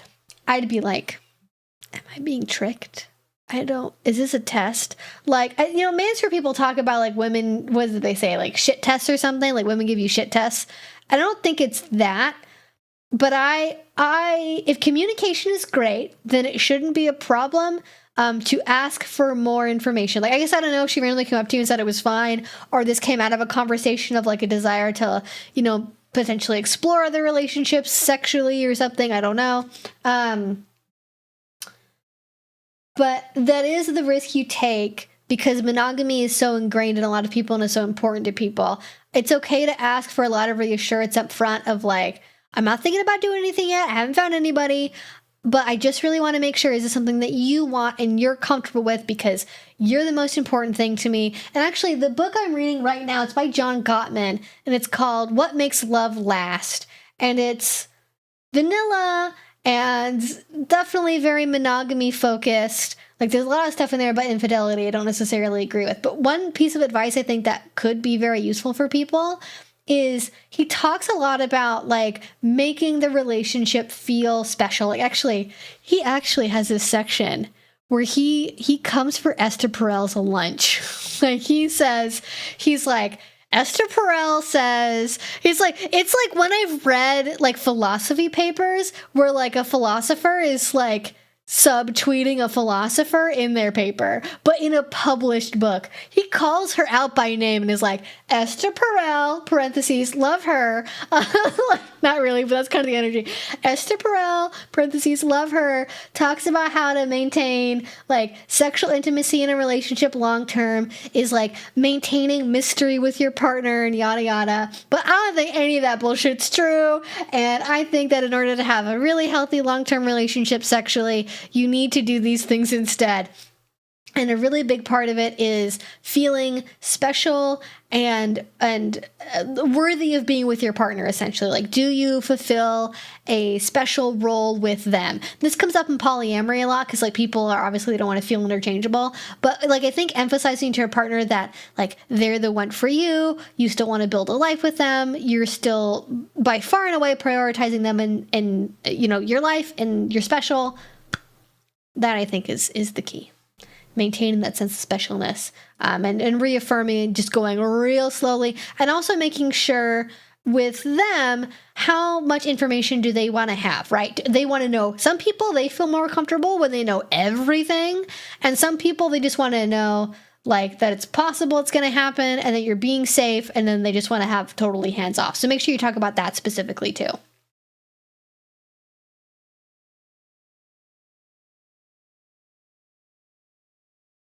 Oh boy, the Gottman method, lol.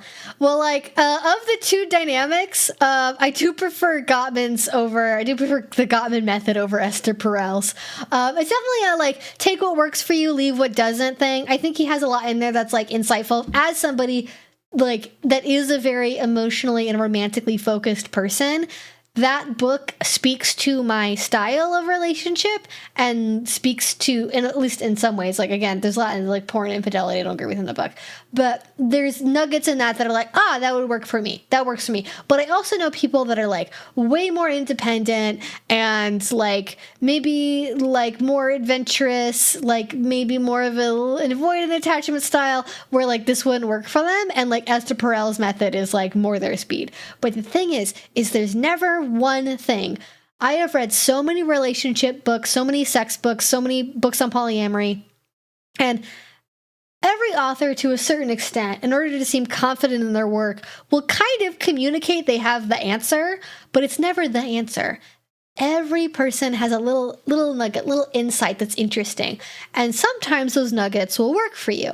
And sometimes they're not going to work at all. And it's about finding the things that work for you, the people who speak to you that, like, they get it. They get what I want from a relationship, which for me, Gottman so far in this book, he has, to a certain extent. But other people, like, mating in captivity or whatever, not me. I want to know my person very deeply. Like, the idea of my partner, like, I guess maybe, like, having a hint, a zhuzh of mystery in there would be okay. But, like, I like getting to know my partner at, like, a very deep level. Like, let's talk about the weird thing that happened to you in, like, first grade. Like, I want to know the ins and outs of your life and your story. I want to know that very deeply. And so the idea of, like, having mystery is, like, actually antithetical to, like, what unlocks my ability to enjoy that kind of physical intimacy with the person. Yeah. The family that coons together, swoons together. Oh my god. I mean, can't argue with that logic, I guess. All right. My brain just reset after reading that. Just rebooted. Oh gosh. My favorite meat replacement for chili is Impossible Burger. Tastes the closest to, like, real beef. I like Beyond Beef because it has a distinct flavor, and I can confidently say that it's not actual real meat. But Impossible Burger does more closely mimic, like, actual ground beef.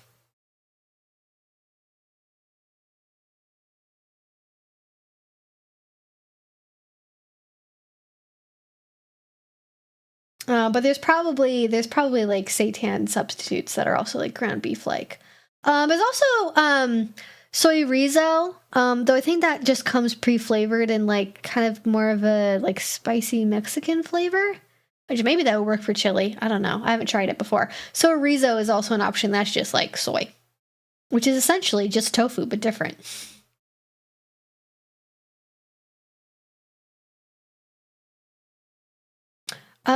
What punishment would you suggest for sincere...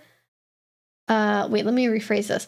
What punishment would you suggest for a sincere slave who is committing mistakes just to get punished? Well, in my mind, are they being that sincere if they're doing things on purpose just to get punished without it maybe being negotiated for? The ideal punishment for somebody who does need to be corrected is something they don't like that is related to the infraction, that will not incentivize them to recommit the infraction, but that is within their limits still. So, for example, if they are somebody who, like, talks back a lot, like mouth soaping, for example, not very pleasant, probably not somebody's kink, gets the message across related to the thing they actually did. Or let's say, for example, they've not been following orders on like their bedtime or something. I don't know. Like you could find something that's related to the bedtime to connect to. Usually if they're acting out, also even before that, and maybe this is vanilla of me to suggest this for somebody who's in an MS relationship, but if your partner is continually committing mistakes in order to get punished, besides just punishing them, it's also worth asking and having like a check-in, like a regular, like not NRDS roles, human-to-human check-in. Hey, are your needs getting met in this relationship? And if they're not, how can we do that? Because if they are committing mistakes that are actually violating the tenets of the relationship or the contract, those things need to be in a safe container to like maintain the relationship structure. And if it's maybe that your partner is acting out, or the slave, I guess, is acting out, doesn't have to be a specific person in this conversation, but if the person is acting out, and it's because they're not maybe having as many scenes as they want to have, or maybe the play isn't as intense as they want, or maybe it's the only way they get maybe certain aspects of their, kink needs fulfilled, you can work around that. And you can say, oh, okay, so the solution actually is not just that there will be a punishment, there will be a correction, but now we're going to plan for longer scenes, more playtime, more verbal attention, whatever it ends up being. So there are people who just act out because they want the punishment, they want the punishment, right? They want to play in that role play style, in which case if you have for some reason gotten into an MS relationship without having that conversation, what's going on there? But there should be a conversation about that at some point and checking in. Because if you want, like, punishments are great deterrents, but if you're not meeting the person's need, that behavior and that acting out is going to come out some other way, or it's going to be sublimated internally, and then your partner is going to be miserable because they're not getting their needs met and they don't know how to ask for it because your relationship structure doesn't allow for that. So I would think about that too. That's really important for maintaining the health of a long-term relationship. And like, I know that there are definitely people out there who have MS relationships where they don't have those kinds of check-ins. They've already had those conversations in advance and it kind of is what it is. But if you haven't had that before, for the love of God, please do it.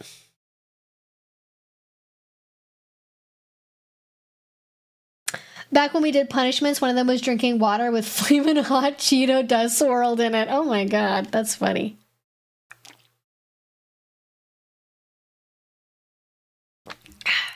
A reminder, if you spam the chat with the same question over and over again, I will not answer it.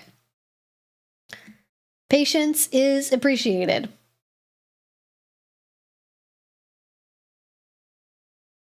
Oh my gosh, making a kinky Tupperware party or Avon? That would be so funny. I would love that.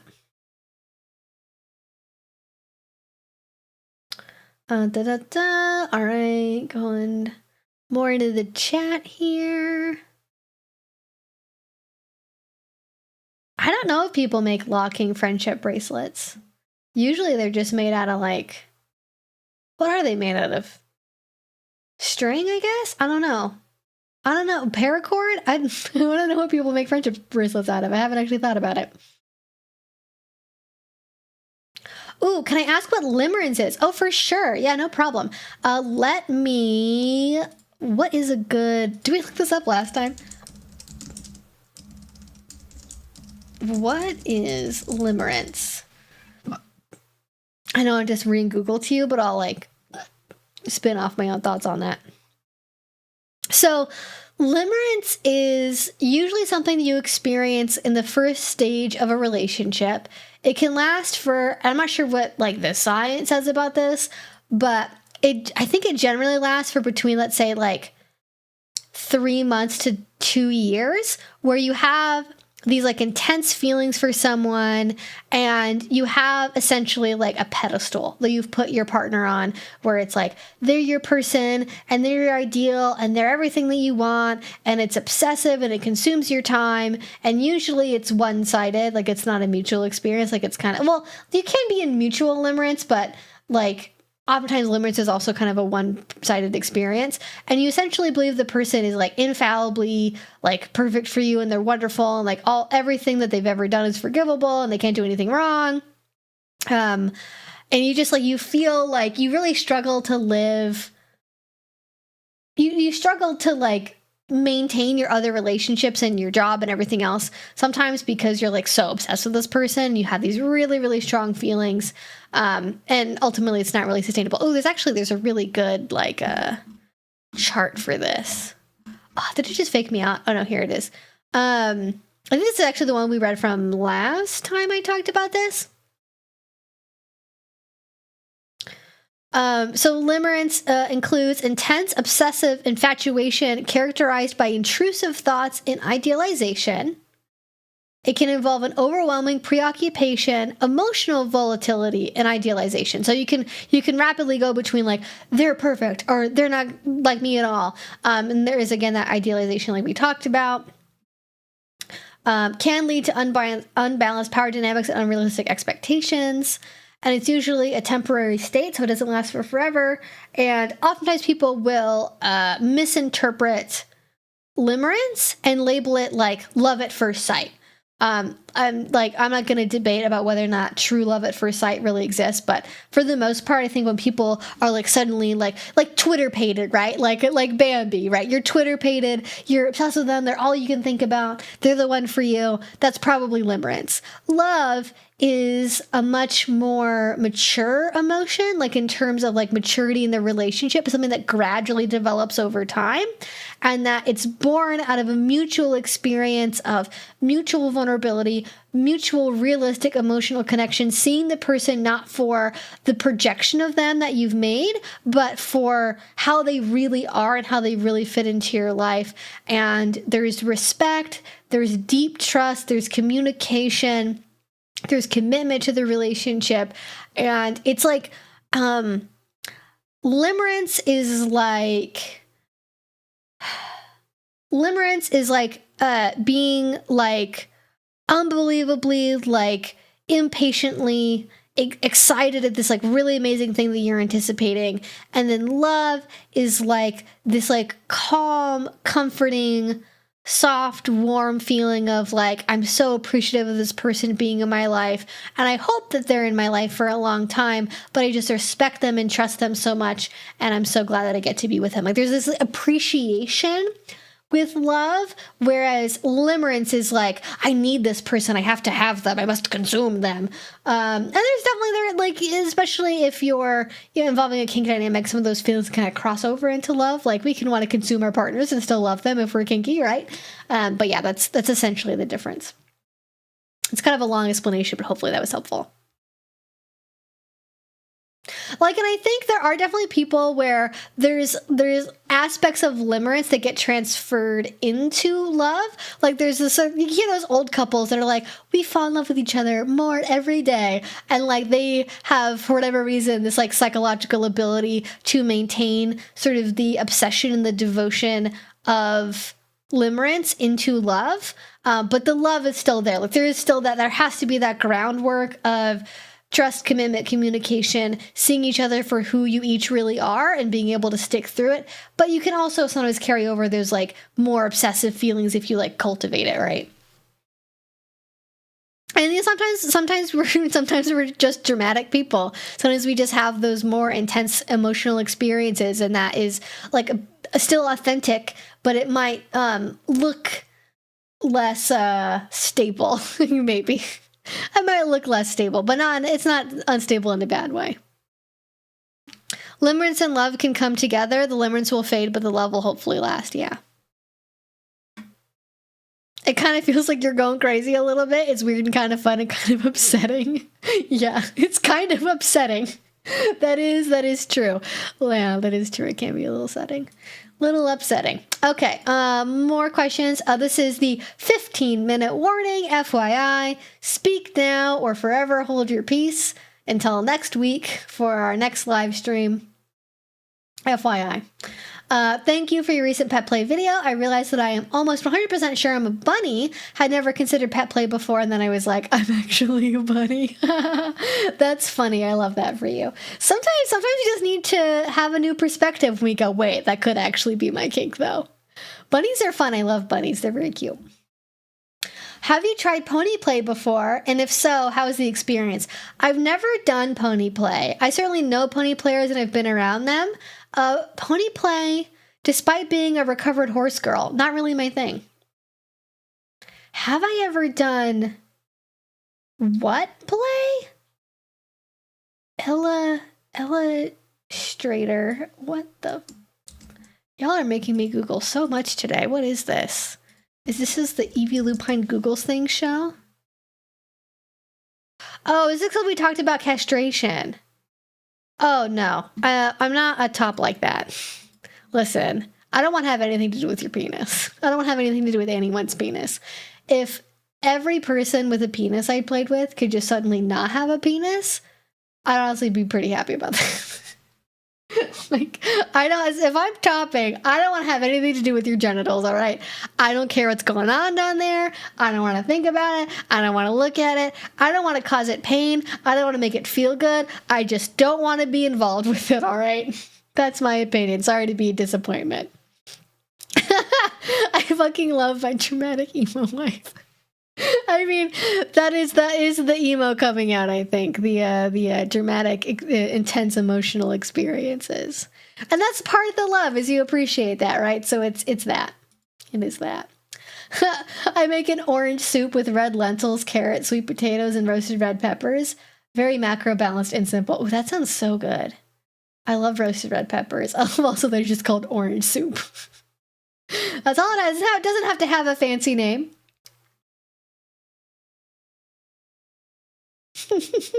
My girlfriend talked in a baby voice and she was being playful, but it did something to me.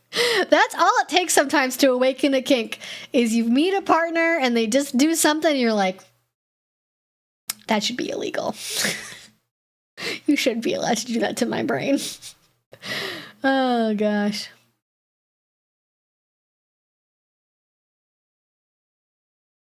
Honestly, I don't know what we're talking about. I don't know what we're talking about at any point in time during this stream. It's a wild stream of consciousness, honestly. I got a question. Ooh, you know anything about setting up a camera kind of system in the house? Been thinking of right now. I think it would be fun as fuck if I could check my phone on a break and work at work and monitor Lexi.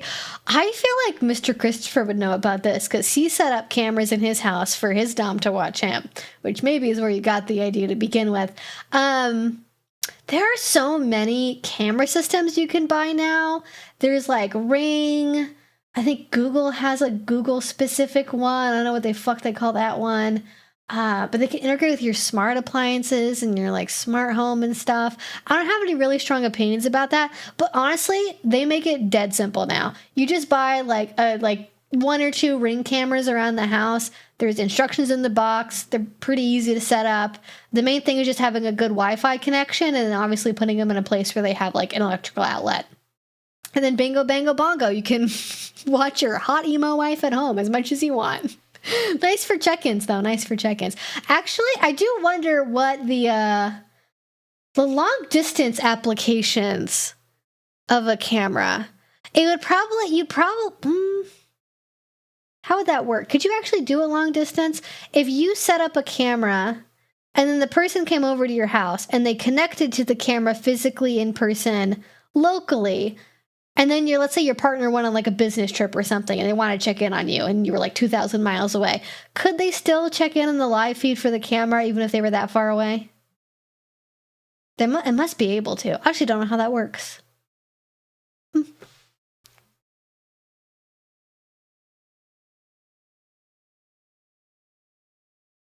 The thing to remember about any integrated system that you get, the company you bought it from can access them too. That is a good point, especially in today's day and age. Maybe it's worth, if you're worried about the security of that, of not having that information, available to Amazon or whoever, maybe do some research. I know without thinking about it that there's a home security subreddit out there, and you can definitely ask them what is the best system to buy or the best brand to buy from if I want to buy something for monitoring inside my house for, like, let's say I want to watch my dog when I'm home, when I'm away from home for work, or, you know, I have a toddler and I want something for their nursery or whatever. You know, don't tell them you want to watch your wife, but you come up with a different reason for that. A lot of cameras were unsecured, and so any person could stream them on the open internet. That is wild. Yeah, that sounds crazy.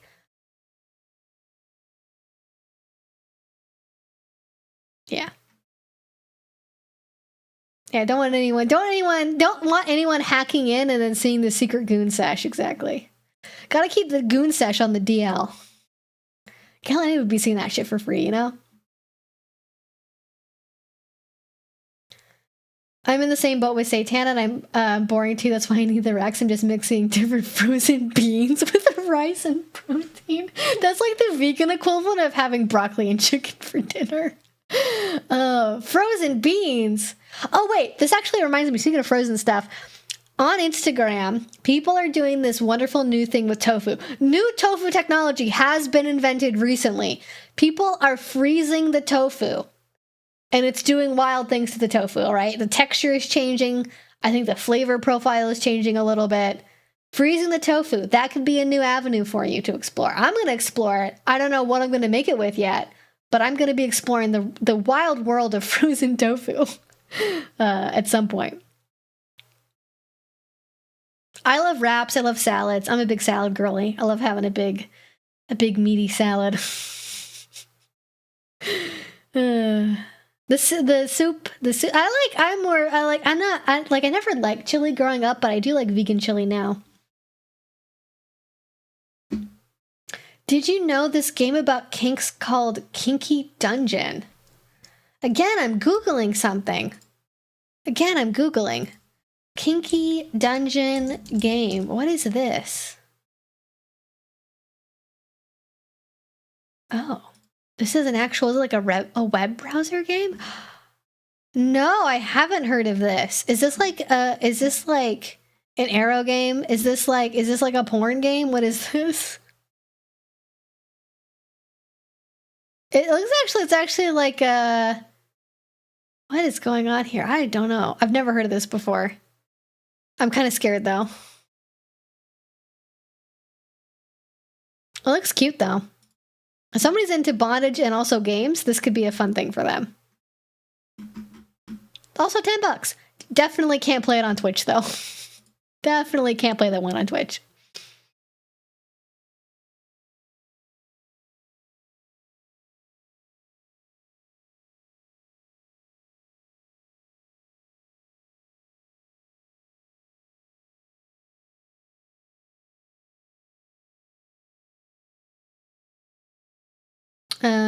I answered the pony play question, which I said no. I haven't done pony play before, but I like ponies. I'm just not even as a recovered horse girl, not into the pony play.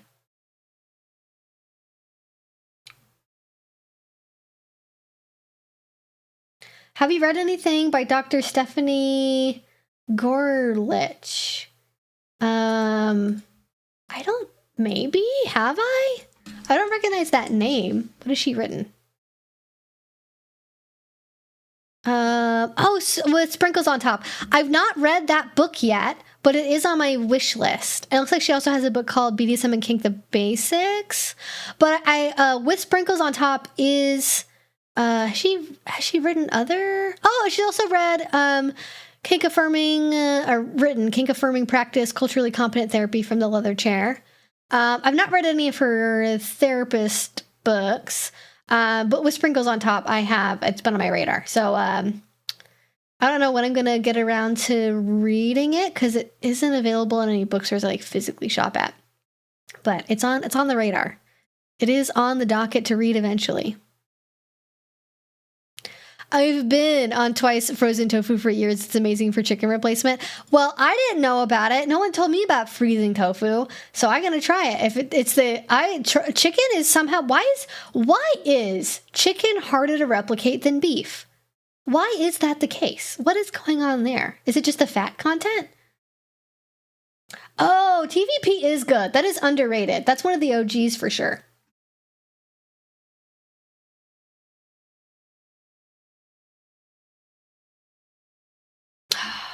Chat's freezing again.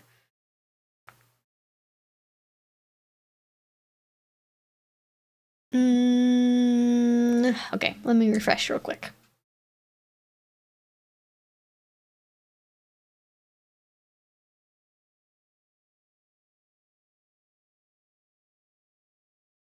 Oh, shit. Everything froze.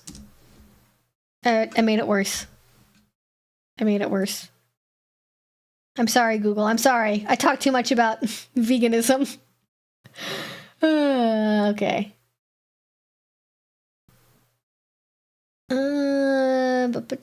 You can set up secure cam systems. Just gotta get an IT nerd into the polycule. Yeah, exactly.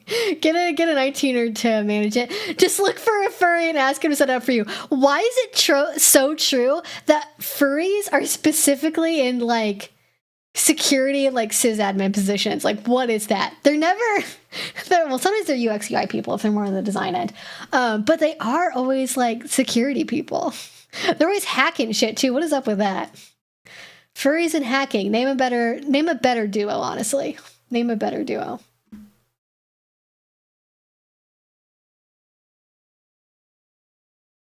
Can people with mental disorders / diseases get into the BDSM and pet play community? I have ADHD, so I think act and learn differently. Oh, so many people in ADHD. Listen, all right.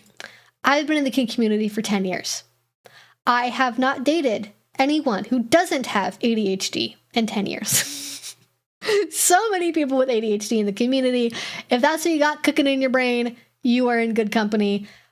I'm not sure how, like, ADHD is already fairly common, but I also feel like ADHD is also even more common in the kink community than it is outside of it. Like, I think there's a certain flavor of ADHD person that benefits from kink from different directions, right? Like needing the more intense stimulation, needing the structure and order of like a DS relationship, benefiting from like an understanding community. Lots of reasons for why those two things go together. ADHD and kink also go together. Name a more powerful duo, honestly. Name a more powerful duo.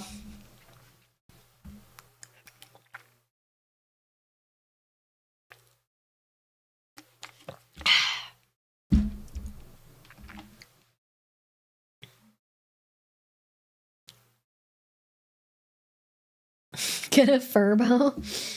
Yeah. I had a Furbo for a while. Not the best camera. All right. It is the 3-minute warning. Speak now or forever hold your peace. The hacking thing, was it real? Oh.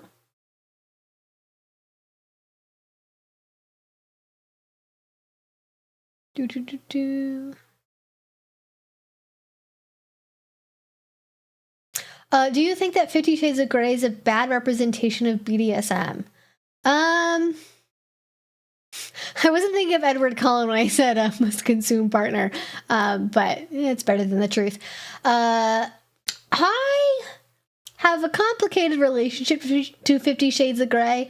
I feel like it got a lot of shit from people that also are like kink shamers who don't really respect kink, but then just wanted to make fun of a thing that women really liked that was like a thing that spoke to some women's sexuality. And I don't like that. But obviously, in the movie, in the books, it is not a good representation of kink in any way. From how to meet a partner, how to be pursued, how to negotiate a contract, how to do scenes, how to do aftercare.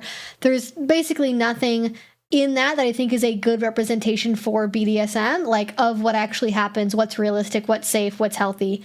None of that is there in the book. None of it's good. But I do think that 50 Shades of Grey can be a perfectly acceptable gateway into kink. I think if you find kink through a book like that, whether it be that book itself or similar erotica, like, you are welcome in this community. That's perfectly okay, as long as, you know, you're being respectful, you're learning, you're listening, and you're not just like, you know, running around trying to roleplay being Christian Grey. And don't do that.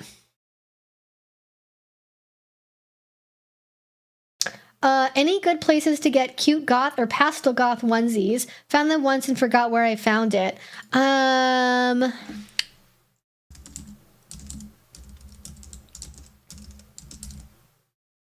There's like 2 onesies places that I know of, and they kind of got the whole spectrum of onesies. There's onesies down under, and I think their onesies are really cute. There's onesies down under, and then there's another onesies place. I have it bookmarked. Where is it? Is it Little's Laboratory? Are they still around? No, they're not still around. Okay, so never mind. So this is like the one onesie store I know of, but especially for their Halloween stuff, they normally got like some cute like gothier stuff going on. Their designs change a lot, so you might not be able to find.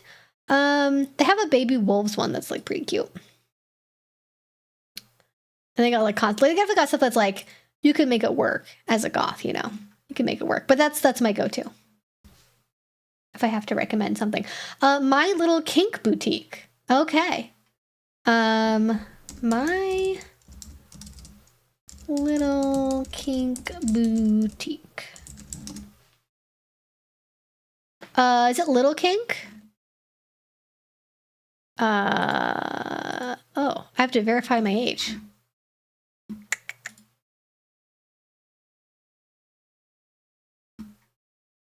Oh, these look like they're like maybe factory made. They're like hand sewed. Okay, interesting. Well, thank you for sharing that. Little for Big Shop. Oh, that was the other one I was thinking of. Little for Big, yeah. Where else do I stream? I stream on here on Fridays, and on Mondays I stream on Twitch, which you can find linked down below. Also at EVLoop. I stream on Twitch on Mondays at 5.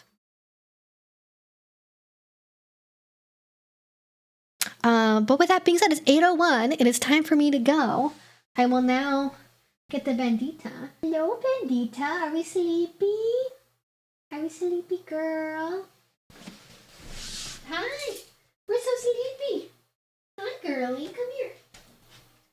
Hi. Oh, we want the baby. We're going to say goodbye to everyone in the street. Oh, it's so sleepy.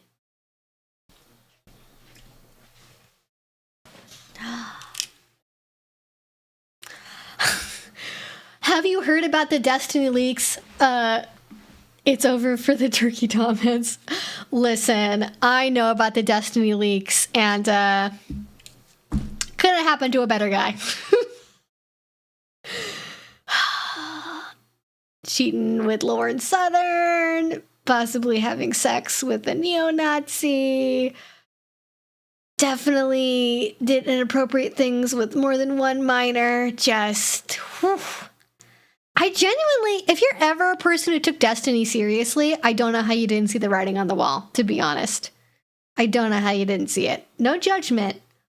But I feel like anytime I ever saw him, he was screaming at something and, like, loved making weird arguments about stuff that was questionable. Hi, baby. You just want to lay down again? Okay. Well, let's say goodbye.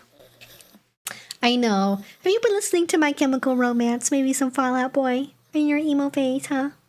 Okay. Bye. Bye, everyone. See you next Friday. Have a great week. Stay safe. Drink some water. Okay. Get some outside